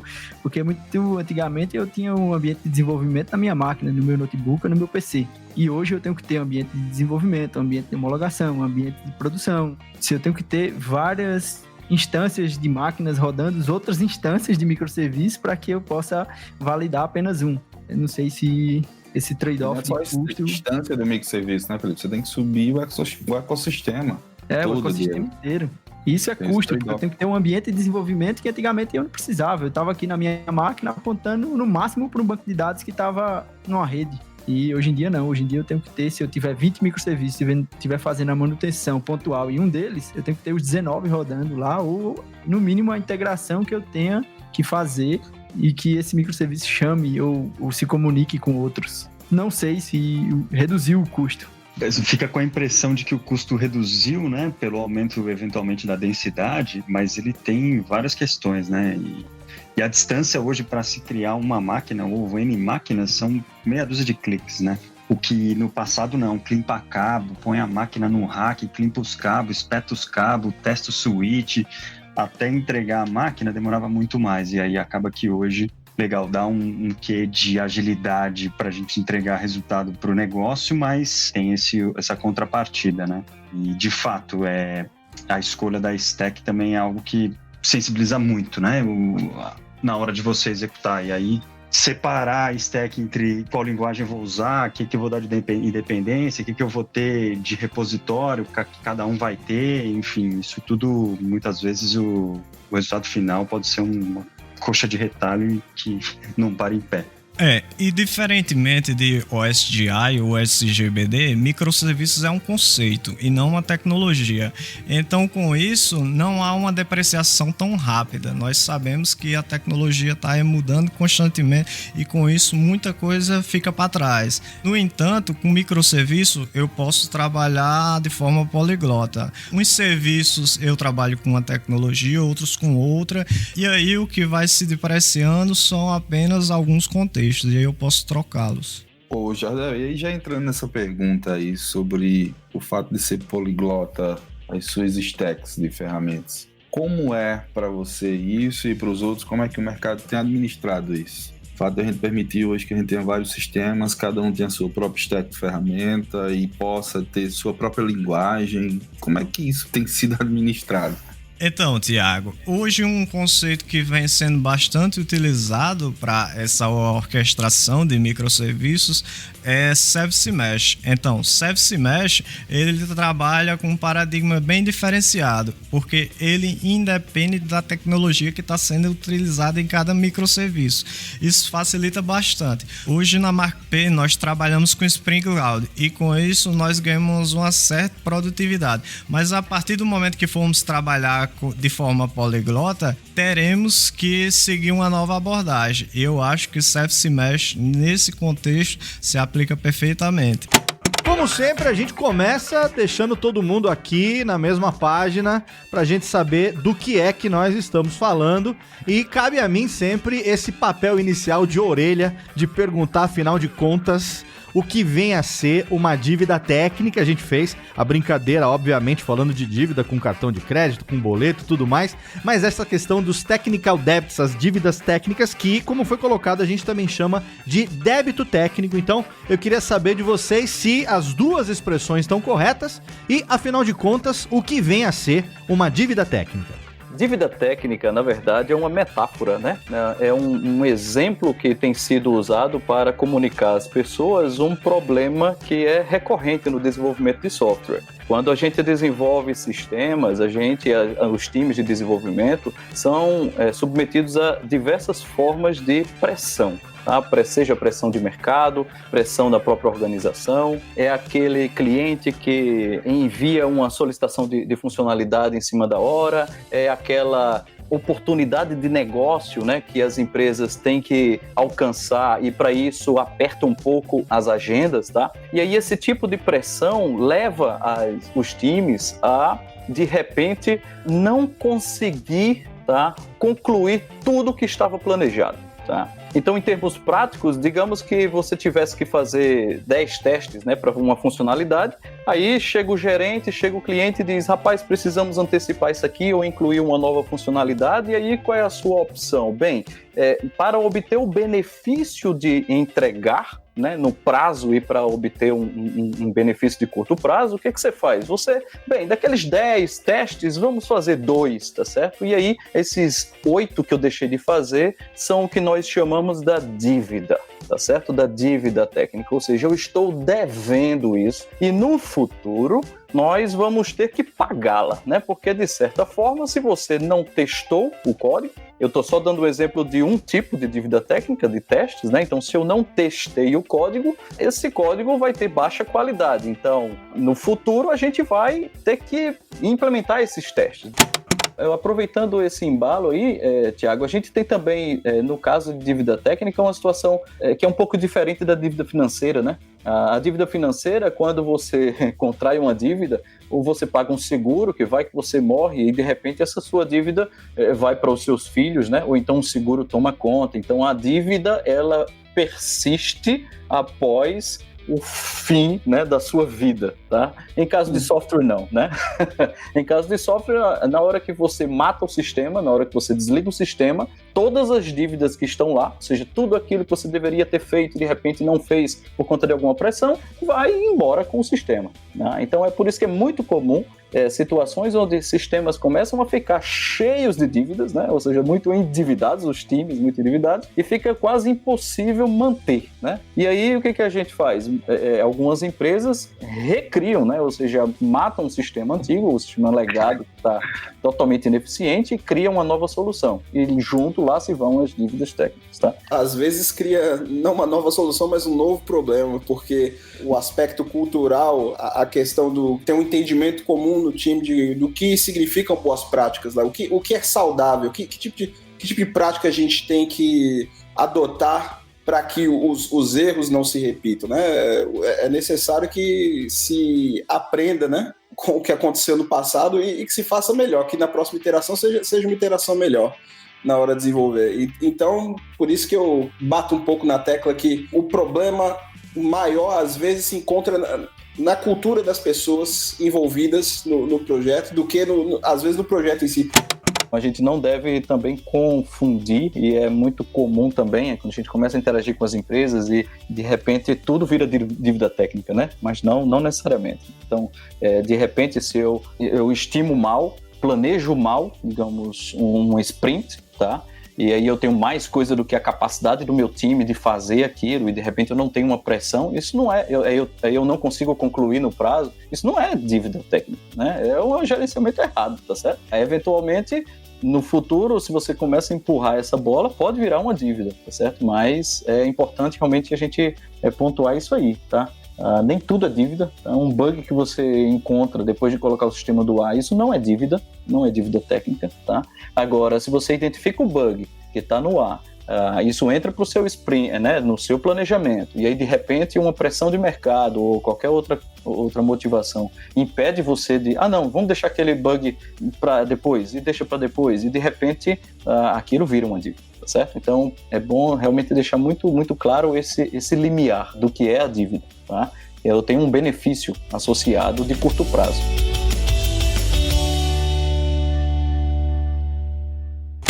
Queria trazer um pouco da minha visão aqui. Eu acho que, fazendo analogia aqui com conta bancária, né? A melhor forma de você não ficar devendo pro seu banco é você acompanhar aquela conta, acompanhar os seus gastos, acompanhar a sua receita. E aí, trazendo para o mundo de software, acho que é a mesma coisa. Você tem que entender muito bem aquela solução, o escopo, né? Levantar muito bem o requisito para aquele escopo, entender se aquele teu cliente quer realmente aquilo, monitorar muito bem o capacity que você tem de produção ali daquele software, da visibilidade daquele capacete que você tem, da evolução que você está tendo para a camada de gestão. E aí a camada de gestão também olhar para baixo e ver qual o capacete que ele tem, qual o scope que foi desenvolvido. Enfim, eu vejo que muitas das dívidas que são geradas é de uma alteração de um scope que foi previamente acordado para que atenda a um prazo pré-estabelecido. Prazo esse, como o Rodrigo falou durante o episódio aí, que muitas vezes nem aquilo que o cliente quer, às vezes a gente entrega o cliente não está nem pronto para usar aquilo ali, e aí você entregou aquilo com uma puta dívida que você poderia ter colocado de início. E eu acho que fazer o básico evita muita dívida, sabe? Eu sei que o over-engineering acontece, os desenvolvedores estão malucos para colocar aquilo em produção, ou colocar aquele Kubernetes novo, ou como o Gregório falou, fazer um novo orquestrador, enfim. Mas tirando isso da frente, né, o que eu mais tenho visto é alterações de escopo absurdos para atender um prazo que às vezes foi acordado, o cara tá descendo top-down, mas muitas vezes o cliente nem tá pronto para receber aquilo. E aí quando tá, você faz, entrega, acorda o prazo, tudo certo, que entrega, às vezes o escopo não era aquele, o levantamento não foi bem feito. Então eu acho que às vezes fazer o básico para atender o perfeito diminui muito, mas muito mesmo a questão das dívidas técnicas. Acho que é isso. Você tá no escritório, você tá trabalhando, você tá sentadinho na sua cadeira programando, e passa um coleguinha e fez, ei, tá fazendo o quê? Isso já aconteceu comigo. O cara tá ali, tá fazendo alguma coisa, aí você conta pro colega, ele vê, ele senta com você e, assim, é uma ajuda que você não pediu, é algo espontâneo que vem, é uma interação que você não esperava, que ele acaba ajudando, acaba melhorando sua produtividade, acaba fazendo com que você resolva uma tarefa que você estava trabalhando de forma mais rápida. E esse tipo de interação, esse tipo de ação com outras pessoas, você só vai ter se você não tiver controle sobre as interações que você vai ter, sobre as distrações e interrupções que você vai ter durante o seu horário. Eu concordo com o que vocês estão falando aí. Já aconteceu muito isso comigo. Do dia a dia você tá passando, topa numa coisa. Pô, será que aquele cara sabe? Às vezes você tá procurando, tem uma dúvida no trabalho e, pô, será que aquele cara sabe? Aí você sai andando ali. E aí você topa num, não, fulano de tal, tá, sabe? É mais difícil isso no chat. Aí você coloca isso no render, no chat atual. Quando você vai ver hoje, o grande problema que eu vejo aí de você resolver é você manter uma comunicação muito grande. A comunicação é o grande desafio. Eu enxergo, né? Às vezes você nem sabe que tem aquela porra daquela dúvida. Exatamente. Saca? Às vezes é uma coisa que você tava fazendo há 3 semanas e quando você tá passando, você vê 2 caboclos conversando um negócio e diz, eita porra, era isso que eu precisava. Isso aconteceu comigo várias e várias vezes. Também, e isso aconteceu com outras pessoas. Isso é uma coisa que, esse tipo de interação, a interação inesperada, você realmente você deixa de aproveitá-la. O que no final das contas, eu não tenho informação para dizer o quanto que, tipo, digamos que você tenha uma balança, né? Uma razão, ruído e dado, que seria a interação produtiva e improdutiva, qual você está perdendo mais ou menos. Mas querendo ou não, você perde interações produtivas. Mesmo que seja de forma assíncrona. Eu acho que a produtividade no home office, o principal ponto é a necessidade. Quando você precisa fazer, você faz. Seja de casa, seja do trabalho. Você aprende a esquecer ou se desviar das distrações. Seja de casa, seja do trabalho. Eu acho que a principal coisa que vai resolver isso, como o Moisés disse, o quanto você está satisfeito com o que está fazendo e também a necessidade que você tem de resolver aquela porra logo. Eu faço isso muito por algumas épocas. Tem época que eu tendo a ficar muito em casa, tem época que eu tendo a ficar muito no laboratório, aqui no escritório. E sempre existe uma curva para você se acostumar, de aclimatação. Quando eu começo a trabalhar muito de casa, eu demoro um pouco para pegar o pique. Os 2 primeiros dias eu não faço porra nenhuma, basicamente. Ou então começo a ter um jet lag social, eu só começo a trabalhar de noite. E quando eu volto pro laboratório ao mesmo tempo, eu tenho mais distrações no laboratório que eu não estava acostumado. Então eu acho que não dá também para você esperar, vou trabalhar home office essa semana e ser produtivo do mesmo jeito que eu seria no laboratório, no escritório no começo. E nem, vou começar a ir pro escritório essa semana e você tão produtivo quanto seria em casa. Eu acho que qualquer mudança dessa de ambiente, de rotina, leva uma certa aclimatação para poder voltar ao pique. Tem que equilibrar o foco. Pois é, Thiago, tinha dia que eu chegava pros meus amigos e fazia, por favor, vamos almoçar comigo, que eu quero ver gente. Isso quando eu tava no meu primeiro emprego remoto. Mas é isso, o futuro já tá aqui. A gente não tem mais o problema de o computador não é tão bom, de a conectividade não é tão boa.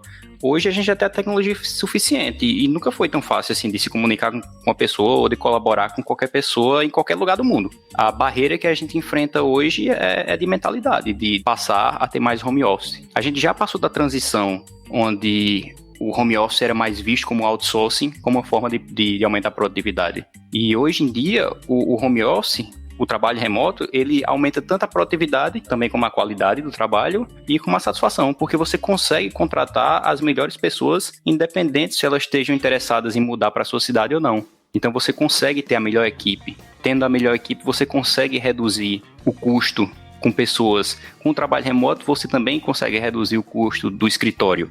E isso é só benefício que acaba vindo por fora. E a questão do custo também é uma coisa que pode impactar até mesmo na contratação. Se isso ficar a cargo da pessoa que vai fazer o home office, pode ser que ele não tenha, por exemplo, como ter um investimento em ter um escritório bem elaborado, com um computador com uma internet boa. Isso não pode também gerar um empecilho nesse caso? Mas tem muita coisa boa que eu acho que agrega, acredito eu, que agrega mais pontos positivos do que negativos. Para mim, como eu falei no início do episódio, é bem novo, mas eu vejo que tem umas melhorias muito boas. E quando eu escuto isso lá em São Paulo, né, eu falo lá em São Paulo porque eu tô aqui em João Pessoa, tem muitas empresas aí na Faria Lima que tá desfazendo das suas lâminas nos prédios, 2, 3 lâminas, dependendo da empresa que os caras têm. E agora os caras fazem uma escala, você só precisa ir 2 dias no escritório, 3 dias você tá remoto, então ao invés de o cara ter 3 lâminas no edifício caríssimo, o cara tem, sei lá, reduz uma porcentagem bem menor de postos de lugares, ou seja, o cara tem um custo de escritório, tem um custo de passagem que o cara pagava, vale transporte. O cara não precisa estar pegando mais 2 horas de metrô, fica em casa, enfim. E aí, como vocês falam, você consegue pegar um profissional 2 horas ali, outro profissional só 3 horas ali, enfim. Eu acho que tem um benefício muito grande, resta a gente se adaptar um pouco, especialmente sou muito ruim ainda de me acostumar exatamente com essa comunicação, como os meninos disseram aí, de na sua hora vaga, entrar lá no canal onde tá tendo um debate sobre até o futebol, até outras coisas, porque quando eu tô trabalhando aqui no computador e eu tenho um tempo vago, eu me levanto, vou ali tomar um café, faço uma ligação, vou ler o WhatsApp, ou enfim, eu nunca vou no chat onde tem muita gente, mas é uma questão de cultura, costume, eu preciso me adaptar, né? Não tô mais andando no corredor, preciso andar no corredor aqui, que é o Randall, o General do Slack, ou seja lá qual for o seu canal e sua ferramenta de comunicação. Eu acho que é uma questão de adaptação, e tá nessa transição, o mundo já trabalha isso há muito tempo. Para mim, chegou aqui agora, mas eu vejo que tem muita gente se adaptando. Quando eu vejo que tem indústria, cara, gigante aqui no Brasil, que já tá trabalhando com isso, eu vejo que é um caminho sem volta. A gente tem que estudar a forma de aplicar isso na equipe da gente e no trabalho da gente. Não é porque a empresa viu que home office está bombando que ela vai chegar, vou implementar home office agora. Fulaninho vai trabalhar remoto agora. Aí bota o cara lá isolado, sozinho, 3 meses depois puxa o cara de volta e faz, e aí? Deu errado, né? Então tem que ser bem mais elaborado. Trabalhava numa empresa que os caras disseram, pô, tá todo mundo trabalhando aqui, fazendo as coisas, nada é reaproveitado. Aí pegou 2 caras e fez, vocês, começa a trabalhar em reaproveitamento de código. Não tinha um processo, não tinha nada bem definido, não tinha nada organizado. E simplesmente botou, vai começar a reaproveitar código. Aí de 3 equipes, cada uma escolheu seus próprios padrões. E acabou que o código de uma equipe para outra não era reaproveitado entre as equipes, só aproveitava dentro da própria equipe. Ou seja, não adiantava de nada. A mesma coisa não adianta você dizer, você, trabalhar remoto aí, vai trabalhar onde quiser, tchau, vai-se embora. Não adianta nada isso aí. Tem que ter uma cultura, tem que ter uma conversa, um processo bem definido para resolver isso aí. Pratico muito pouco o home office, mas já pratiquei bastante no passado. Hoje é uma puta ferramenta. Como o Thiago colocou aí, a gente tá passando por um momento bem conturbado aqui no escritório de João Pessoa, então frequentemente a gente tá fazendo home, mas eu tenho necessidade de estar presente no escritório para fazer reunião, para fazer daily, para fazer alinhamento, para fazer auditoria, enfim. Se você encara o home office como uma ferramenta que está disponível para você utilizar e você tem maturidade para isso, é receita de sucesso. E como eu falei na abertura, eu vejo cada vez mais as grandes companhias usando o home office justamente por uma questão de espaço, né? Eu passei por situações recentemente, acho que o Thiago deve se familiarizar com o que eu vou falar, e a gente procurar sala de reunião, porque precisava fazer um alinhamento ali rápido, não consegui, e eu fiz reunião pelo Zoom com as pessoas presentes no mesmo prédio. Não sei se alguém já passou por isso. Então, não tem sala de reunião, galera. Vamos pro Zoom aqui, todo mundo, cada um na sua baia, cada um na sua workstation. E a gente vai lá e toca a reunião e resolve o problema. Então, a dificuldade em espaço físico hoje está muito grande, de uma forma tal que fazer um home office, seja home office, seja num coffee shop, como eu faço bastante, seja num espaço de coworking, as empresas que não fazem isso estão perdendo a oportunidade de ter um aumento na sua produtividade. Eu vejo dessa forma. Acho que o Tibério estava falando aí que não vê como bala de prata, como salvar a humanidade, de fato não é a proposta. Acho que existe uma distinção entre o home office que é feito pela turma da academia e o home office que é feito pela turma da indústria. São cenários diferentes, são situações diferentes e são focos diferentes, mas eu concordo com o que vocês falaram aí no que tange a interrupção também, só que eu tenho um ponto de vista um pouco diferente. Eu vejo que a possibilidade de você ser interrompido num escritório com 250 pessoas, 300 pessoas, é muito maior do que você em casa sozinho, desde que você tenha maturidade. Eu acho que todo mundo aqui que já passou por uma situação de escritório já vivenciou cenas do cara chegar do teu lado, e aí, tá fazendo o quê? Entendeu? Tá fazendo alguma coisa? Ou então, tá ocupado? Tem 1 minuto? Então, isso atrapalha pra caramba. Muitas vezes, quando eu preciso focar, eu prefiro ir pra um lugar, me isolar, focar e resolver o problema. Eu acho que a gente tem que aprender a lidar com essa grande ferramenta que é o home office. É uma questão cultural, porque você imagina, eu tenho um exemplo muito próximo aqui da minha vida pessoal, de um amigo meu querido, que recentemente mudou para uma residência. A primeira coisa que ele fez, a gente mora aqui no interior de São Paulo e tal, né? Alugou uma casa grande, falou, vamos encher de câmera a casa. Então pegou um sistema lá, botou lá 10, 12 câmeras espalhadas, jardim, porta, entrada, portão, rua de cima, rua de baixo. Maravilha. Tá um cara preocupado com a segurança, tem família, empresário, não sei o que, ok, bacana. Aí, pô, olha, botei aqui na minha casa, tô cheio de câmera, legal, bacana, aqui tá no celular, monitoramento em tempo real, HD que filma 24 horas, dá pra 2 meses sem... Tudo bem, maravilha. Aí fim de semana tá tomando uma cervejinha, olha como eu fico bonitinho aqui, olha eu 20 anos mais velho, olha como eu fico aqui 20 anos mais novo. Pois é. Qual é a lógica que tem, né? Você encher a sua casa de câmera? Não, porque o ladrão só vai aparecer fisicamente no meu portão. A questão do uso daquilo que é seu vai muito além do bem material e vai muito além da presença física da pessoa na sua porta. E isso é um trabalho de cultura muito sério que precisa ser feito, né? E ele é de cultura, pra gente no Brasil, talvez ainda mais difícil, pelo fato de que nós estamos entrando na primeira, digamos, esta é a nossa primeira onda de discussão sobre proteção de dados pessoais. Sim. E a gente está importando uma lei do ambiente europeu que já vai para 40 anos de proteção de dados pessoais. Só isso. Né? Então, eles estão ali na terceira onda, tem gente que diz segunda, tem gente que diz terceira onda de proteção de dados pessoais. Digamos, a primeira hipótese que a gente pode destacar como mais significativa de proteção de dados pessoais foi um julgamento na década de 80 na Alemanha, em respeito aos dados de um censo escrito em papel. Né? O que eu estou dizendo é o seguinte, a primeira preocupação do cidadão alemão com seus dados pessoais, de vulto, assim, significativa, que vale a pena registrar na história, é quando os dados ainda eram analógicos. A gente sequer teve essa experiência no Brasil. A gente já parte para a proteção de dados pessoais tendo o mundo digital na cabeça. O mundo analógico já não nos serve mais. E é curioso porque assim, a lei não faz diferença entre registro analógico e digital.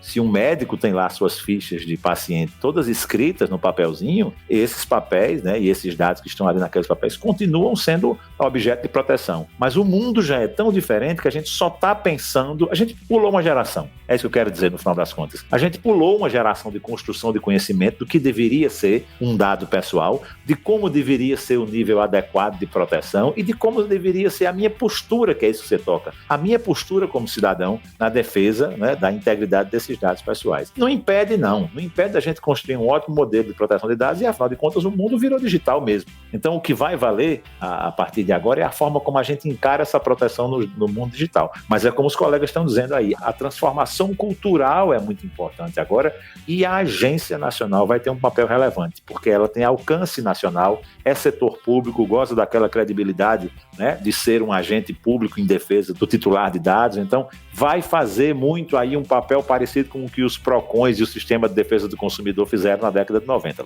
Tem um outro exemplo também que eu gosto sempre de citar nas minhas aulas. Ultimamente a gente tem visto aí que essas grandes empresas, Facebook, Google, os grandes, né? O Instagram, o WhatsApp, até mesmo o Telegram, a gente vê diversos tipos de vazamento de dados, né? Eu converso com algumas pessoas, né, e digo, olha, você sabe que você está sendo gravado 24 horas e tudo que você fala ali no Instagram, ele está processando aquilo tudo, está transformando aquilo ali em publicidade direcionada. O cara diz, mas eu não tenho nada que esconder, eu não falo nada demais. Então, esse tipo de preocupação, ou a falta da preocupação com dado, isso é que mais me impressiona nesse caso. Como é que a gente vai transformar a cabeça dessas pessoas de uma forma que ele vai ter que realmente se preocupar com o dado dele? É muito comum a gente chegar numa farmácia hoje em dia e o cara te pedir um CPF para te dar um desconto, por exemplo. Pô, é difícil você pensar, para onde esse dado está indo? Como é que você está cuidando desse meu dado? Então as pessoas não se questionam com relação a isso, e isso é muito preocupante, né? Pra gente refletir realmente como o governo, que é o cara que tá fazendo a ação em cima disso, ele vai motivar a população a realmente seguir as regras, né, para se ter privacidade nesse país, né, Daniela? Eu acho que é porque muitas pessoas não perceberam o valor que os dados pessoais têm. Elas não percebem que as empresas ganham dinheiro com isso. Então, a partir do momento que elas começam a entender que o CPF que eu coloco ali na farmácia, ele vai gerar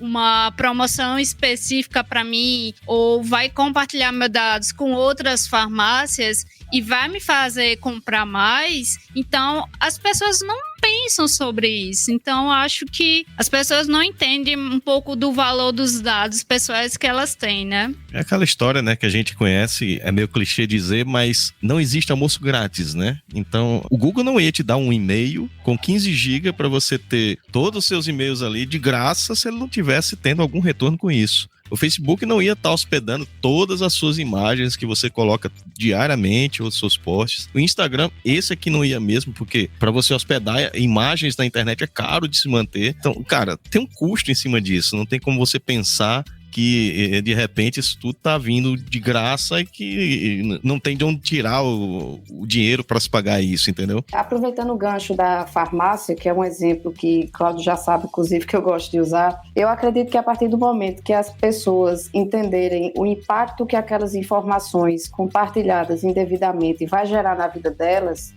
elas vão realmente, nós cidadãos, vamos começar a ver de outra forma. A começar, quando você dá um CPF na farmácia, vai comprar, por exemplo, eu vou comprar um remédio de um cardiopata, que é meu pai, que ele não está podendo, e constantemente eu vou lá, compro aquele remédio e dou meu CPF na farmácia. Posteriormente, eu vou tentar um plano de saúde, vou fazer um contrato com um plano de saúde. E daí eu tenho ou um valor majorado ou o plano de saúde negado. E a que se deve isso? É um compartilhamento indevido. Então, a farmácia pegou aquele CPF, aquela informação daquela compra, partilhou com o plano de saúde e gerou um impacto negativo e errado na minha vida. Perfeito. Então, quando realmente o cidadão entender que aquelas informações fornecidas em todos os lugares, sem o devido cuidado, aí realmente eu acredito que a mudança de cultura vai acontecer. O caso que a Roberta traz, e eu sei que ela gosta muito do caso das farmácias, Beto, talvez seja mais didático do que o e-mail grátis ou do Instagram.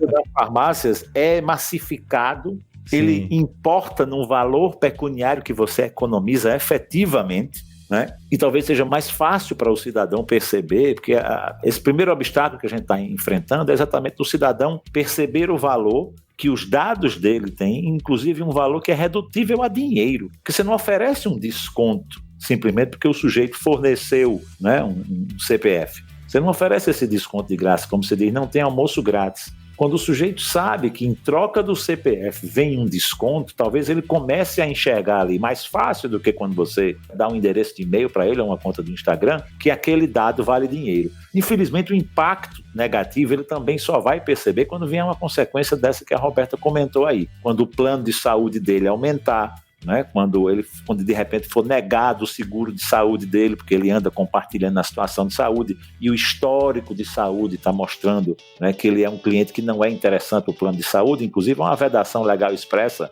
na norma nesse sentido, mas que depende de auditoria. Então parece que infelizmente os efeitos negativos só vão começar a ser sentidos quando o cidadão estiver percebendo na pele aí que a utilização desses dados pode ser e tem sido já utilizada, por enquanto, para dar inteligência de mercado, informação melhor sobre ele, né, para os grandes players, para os grandes agentes aí. Mas daqui para frente, para discriminar mesmo e atingir a esfera de direitos dele. Na verdade, como tudo na segurança da informação, só funciona depois que você tem algum impacto, né, no seu negócio, né, ou na sua vida, e aí você realmente cai na real de que você precisa se adequar. Mais ou menos assim que funciona, né? Infelizmente vai ser preciso esse impacto negativo, mas eu acho que a autoridade, a partir da hora que ela tiver constituída, esse ambiente de ativistas de privacidade é um ambiente muito positivo no Brasil. Infelizmente ele ainda é um ambiente de nicho. Talvez eles não estejam conseguindo fazer a voz chegar mais na frente. Uma autoridade, uma vez constituída, acho que já pode melhorar essas campanhas para ela atingir aí mais gente. Atualmente a gente vê uma certa anuência do cidadão em que seus dados sejam coletados e compartilhados, né?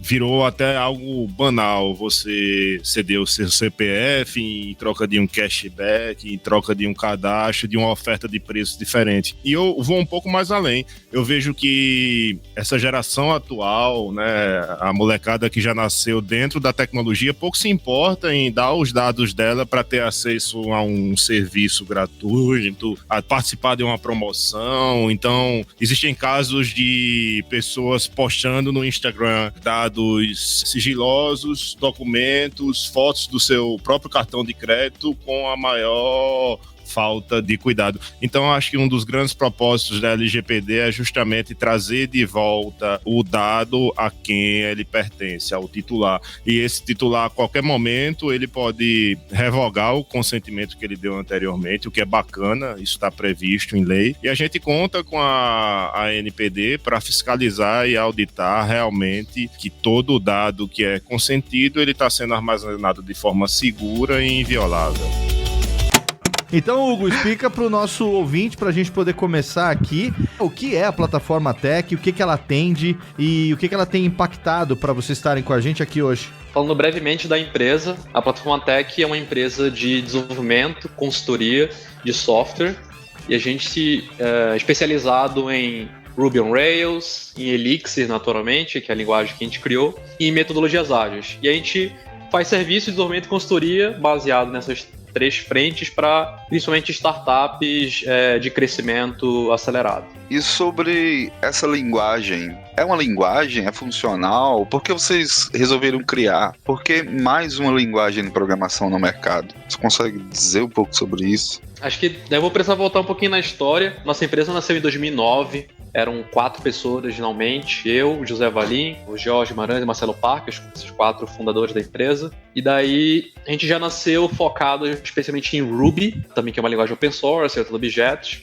E daí, nos primeiros anos da empresa, a gente focou muito nisso, a gente era muito focado também em open source e acabou se tornando parte do membro do core team do Rails, né, do Ruby on Rails. Ali o Valim foi a primeira pessoa da nossa empresa que entrou. Depois mais 2 pessoas entraram também ao longo dos anos seguintes. Mas como parte do core team do Rails, a gente fez uma série de trabalhos, né, o Valim principalmente, para tornar o Rails thread safe, que era aquela ideia do Ruby on Rails conseguir rodar em máquinas e servidores com múltiplos cores, com múltiplos processadores. Ele já conseguia fazer isso, como todas as linguagens, só que a ideia era ele conseguisse tirar mais proveito dessa arquitetura multicore.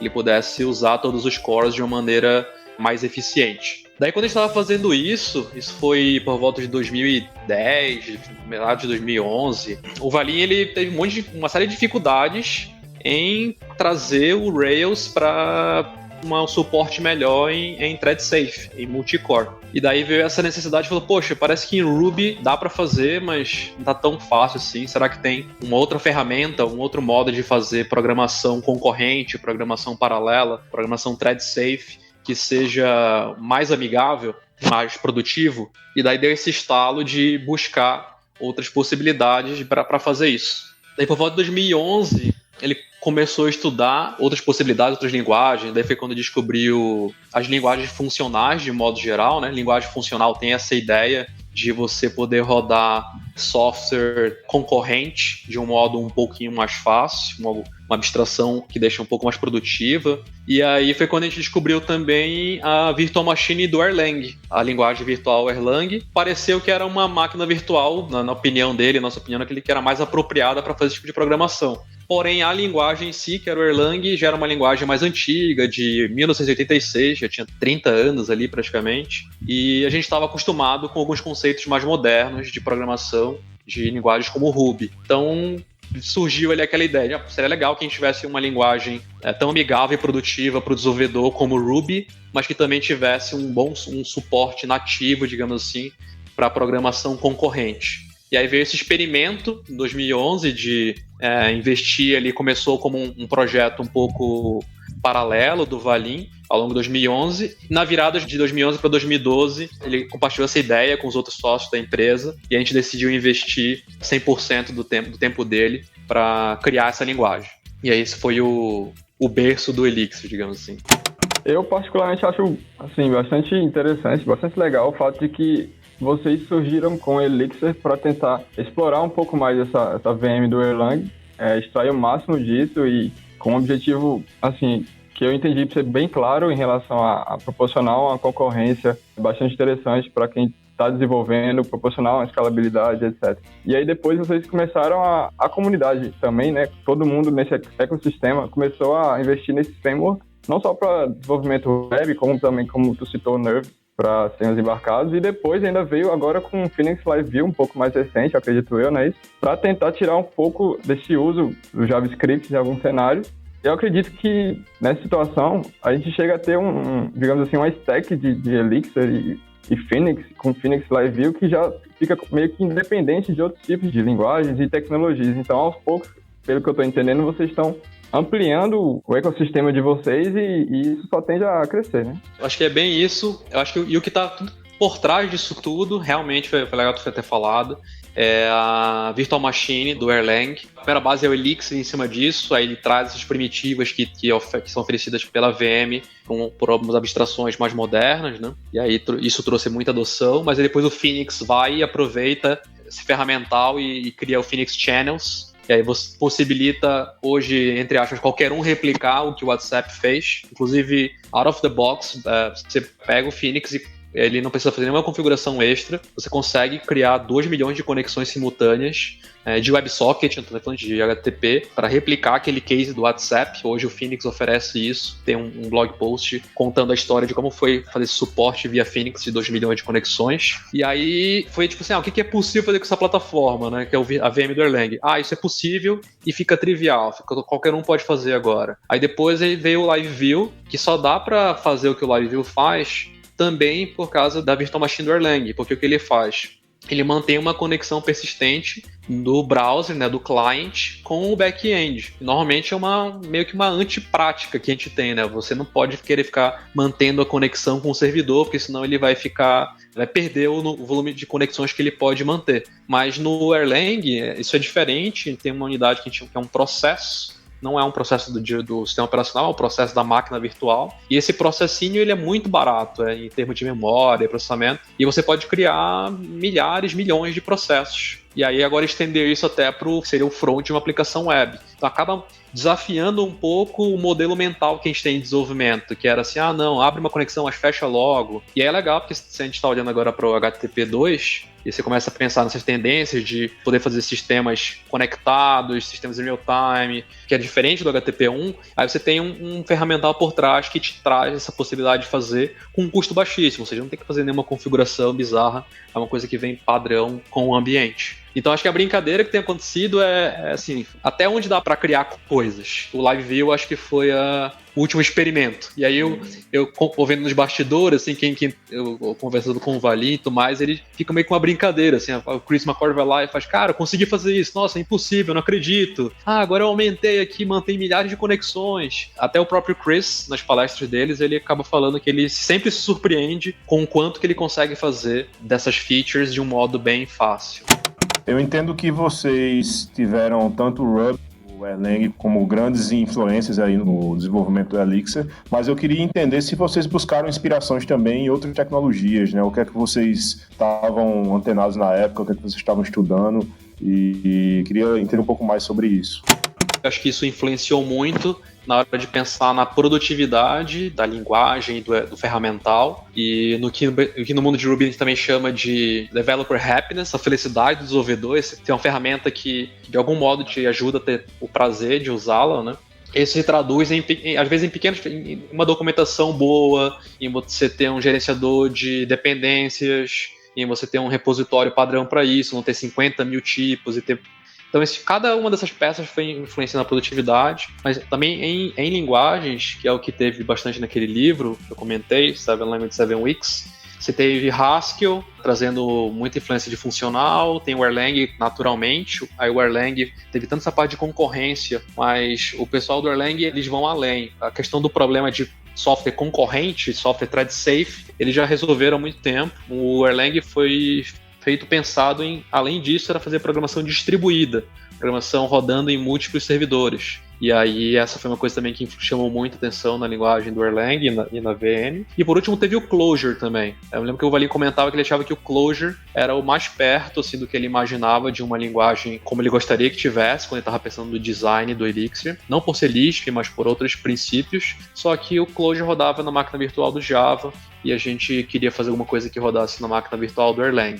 E o Clojure, diferente de Erlang, o Haskell, ele já tinha uma abordagem mais moderna, uma linguagem um pouco mais nova, que trazia um feeling também do que a gente tinha de extensão de de modernidade com o Ruby. Então teve uma série de influências de linguagem no começo e também teve influência ao longo do tempo, assim, o que eu consigo lembrar, por exemplo, uma biblioteca que a gente criou, essa da PTEC, da plataforma Tech, para processamento de dados, que é o Flow, foi muito inspirado, por exemplo, no modelo de MapReduce e no próprio Apache Spark, só que é diferente para rodar em múltiplas máquinas, é uma biblioteca para rodar em uma máquina só, o Flow, que é essa biblioteca de Elixir. Teve outras bibliotecas que é o Ecto, que é para acessar o banco de dados, o Ecto já foi influenciado muito por, se não me engano, é uma ferramenta de acessão ao banco de dados de .NET, que acho que é um modelo chamado Link. A DSL que o Ecto tem para montar SQL, né? Bem inspirada no Link, com aquelas macros lá.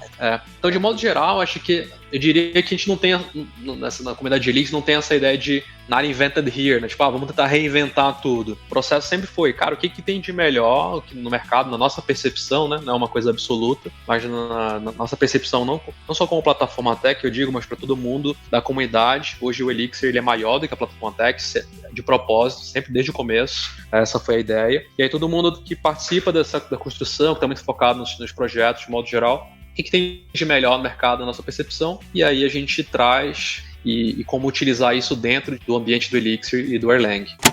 Eu achei particularmente muito interessante o resultado final desse mix de seleções que vocês fizeram e de filtragem que vocês fizeram ao olhar para outras linguagens, e eu particularmente achei bastante interessante nos meus primeiros contatos com Elixir utilizar o operador de pipeline e alguns mecanismos de matching, né, de expressões e etc. Então, assim, já até falando também diretamente para os ouvintes que têm interesse em dar uma olhada, em dar uma estudada sobre o Elixir, a documentação é extremamente bem escrita. Então, no próprio site, o mesmo serve também para Phoenix, os livros são muito interessantes. Pelo que eu pude também pesquisar e ver nos fóruns o pessoal, todo mundo elogiando isso. Então, eu acredito que a gente não precisa ter receio de tentar entrar de cara nesse mundo funcional, porque dá pra gente ter uma curva de aprendizado bastante interessante e é algo que eu acho que a gente deveria investir como desenvolvedores, até porque muda um pouco a forma com que a gente precisa pensar em arquiteturar uma solução, em desenvolver um código e adaptar esse nosso pensamento, que não é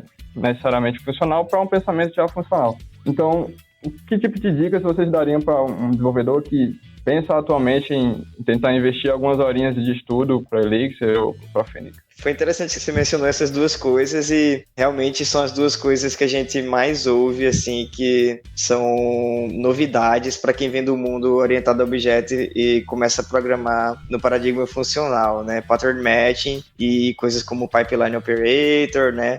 E essa coisa também de funções de alta ordem, na verdade, né? São cidadãos de primeira classe na linguagem de programação. Eu acho que uma das dicas que a gente geralmente dá, e é o que a gente usa até internamente aqui na PTEC para treinar as pessoas que estão aprendendo Elixir, é ler o livro do Ulisses Almeida, que ele dá uma introdução ao Elixir para quem ainda não tem muito background de programação funcional. Então ele vai aos pouquinhos introduzindo esses conceitos, ele explica o que é pattern matching, explica como funciona o pipeline operator e todas essas coisas, mas ele tem um ritmo muito bacana, assim.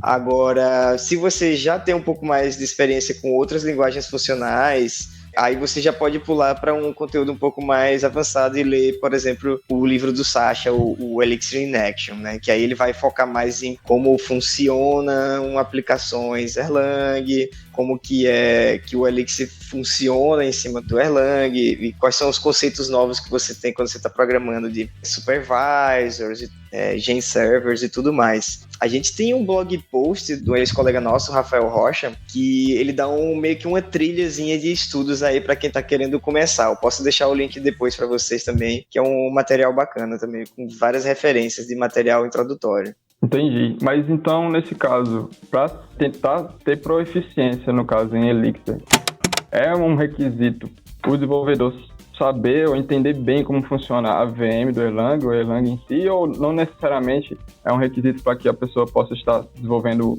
aplicações bem escritas e de alto nível em Elixir? Tem uns comentários, acho que é uma pergunta excelente. Acho que até tem uma palestra, eu acho que é do próprio David Thomas, que ele conta um modelo mental de como é que ele pensa de aprender sobre Elixir. Não lembro se era no livro dele, no livro do Phoenix, mas às vezes as pessoas se preocupam porque parece que é um negócio muito complexo. A gente acabou não falando de uma parte do Erlang que chama OTP, é uma espécie de framework para você fazer aplicações distribuídas. O que acontece é que acho que você pode aprender em camadas. Tem todo o pessoal que trabalha aqui dentro da plataforma Tech, e a gente trabalha com os desenvolvedores dos nossos clientes. Então a gente já vê gente de todos os backgrounds diferentes e sendo produtiva no dia a dia. E é bem comum você aprender o framework Phoenix primeiro. Muita gente trabalhando com desenvolvimento e aplicações web, né? E aí o Elixir vem meio que puxado disso. Até acho que eu me lembro foi o que aconteceu um pouco comigo quando eu aprendi Ruby há uns 10, 13 anos atrás. Aí você vai aprender Elixir de acordo com o que precisa. E eu não mencionei nada sobre a VM do Erlang ainda, né? Então não tem necessidade de se aprofundar na VM para você conseguir colocar uma aplicação em produção, para você conseguir desenvolver software que está em produção, desses cases que eu comentei. Mas de passo em passo você vai descobrindo uma camada nova. Agora eu conheço mais sobre programação funcional, que vai te trazer um modelo mental novo. Depois, eu quero saber um pouco mais sobre programação distribuída. Aí você vai aprender sobre o OTP. Então, dá para ir bem de passo em passo. E eu fico bem surpreso mesmo, porque às vezes já teve uma pesquisa em conversas com membros da comunidade, desenvolvedores e tudo mais. E a gente conversa, o que você já sabe sobre o OTP, que é esse framework feito do Erlang para fazer aplicação distribuída. E uma grande maioria das vezes a pessoa acaba não sabendo muito, porque os frames como o Phoenix ou então outras bibliotecas acabam encapsulando isso para o desenvolvedor. Essa pessoa acaba não precisando muitas vezes. Quando precisar, é bom que vá lá e aprenda sobre o assunto também, mas não impede de já ficar produtivo e conseguir trabalhar em equipes que estão usando o Elixir. Eu diria que um primeiro recurso, se a pessoa tem algumas horas só, é o mesmo comentaste, é o Getting Started, começando com o Elixir no próprio site da linguagem. Foi por onde eu individualmente comecei quando eu estava estudando. Você vai seguir o tutorial, tem várias etapas, ele cobre a linguagem inteira.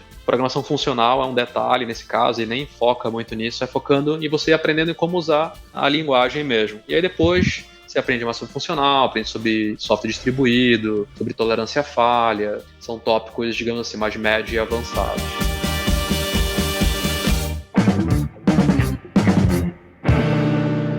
Caraca, Sampaio, quanta coisa a gente não fez nesses 9 primeiros programas. Muito legal. Nossa, eu gostei demais de relembrar esses momentos, viu? Puta, muito bacana. Fantástico, eu também, Léo. E ver que isso passou tão rápido é engraçado. E espero que você, ouvinte, tenha gostado, tenha curtido. Eu queria aproveitar para pedir para você que nos escuta, não assiste, porque nós temos essa mídia ainda, mas você que nos escuta, que compartilhe, que indique com seus amigos, que avalie o podcast na iTunes, da Apple Store, né, para que nos ajude a receber o seu feedback e assim a gente consiga melhorar o nosso programa e o nosso conteúdo cada vez mais. Exatamente. Você pode acompanhar todos os links de todos os participantes, tudo que é falado no programa, tá tudo sempre lá na postagem do episódio, que você acessa diretamente no site vat60.com.br, e você pode assinar o VAT60 no agregador da sua preferência, tanto o iTunes, que é o Apple Podcasts, que o Sampaio citou. Lá você tem a opção de fazer essa avaliação lá, de fazer o Rate 5 que a gente fala, clicar lá nas estrelinhas, deixar o seu comentário. Isso é muito legal para o programa poder aparecer lá no top da categoria, para poder indexar bacana para quem tá procurando ali tentar descobrir um novo podcast. Mas você pode ouvir a gente no agregador que você quiser. É só você entrar na loja de aplicativos do seu smartphone, procurar lá por agregadores de podcast, você digita podcast na busca, rapidamente já vai aparecer uma série de aplicativos. Eu, inclusive, indico o Pocket Casts, que é um programa grátis agora. Ele era pago, era o meu preferido já há muitos anos. Tem muita funcionalidade legal que permite que você faça o download automaticamente quando o episódio sai. Ele automaticamente pode colocar também o programa numa playlist para você. Isso é muito útil quando você vai viajar e tal. Você já deixa o aplicativo sincronizando, você não precisa nem se preocupar. Na hora que você entrar no carro, você já vai ter ali todos os seus podcasts preferidos na sequência. Então tem muito aplicativo legal com esse tipo de função. E é claro, se você quiser também no Spotify, que é uma plataforma que vem crescendo demais para podcast também, já é a segunda mais utilizada pelos ouvintes brasileiros de podcast, chegou com tudo aí no mercado, e o VAT60 com certeza tá lá no Spotify também. E daqui a pouco, se surgirem novas plataformas, pode ter certeza que a gente vai estar lá também, porque o objetivo é fazer com que o programa chegue no maior número possível de pessoas.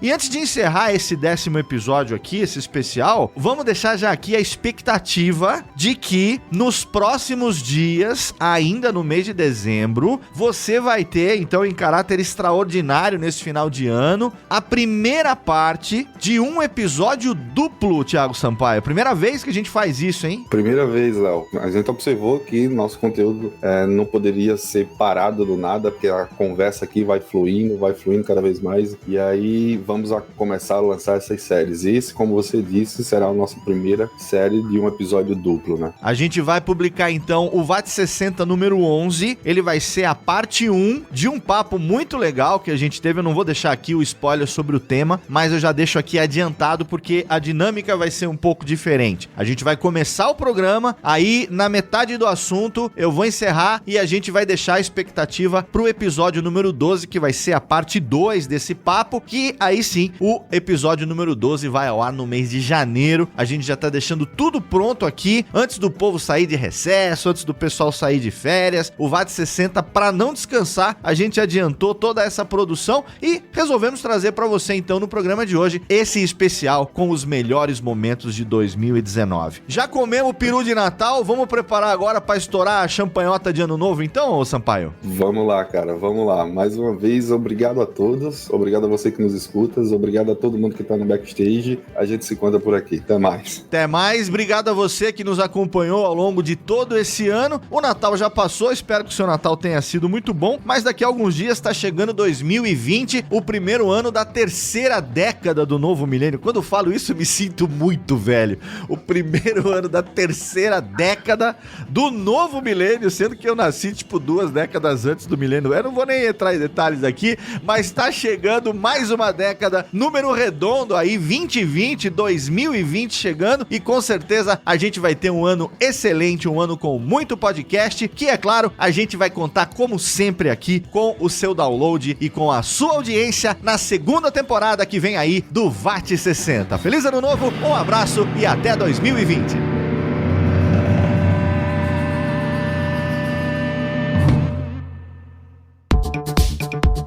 Você ouviu o VAT 60, trazido até você pela Conductor Tecnologia e Meios de Pagamentos. Acesse www.vat60.com.br e nos siga nas redes sociais.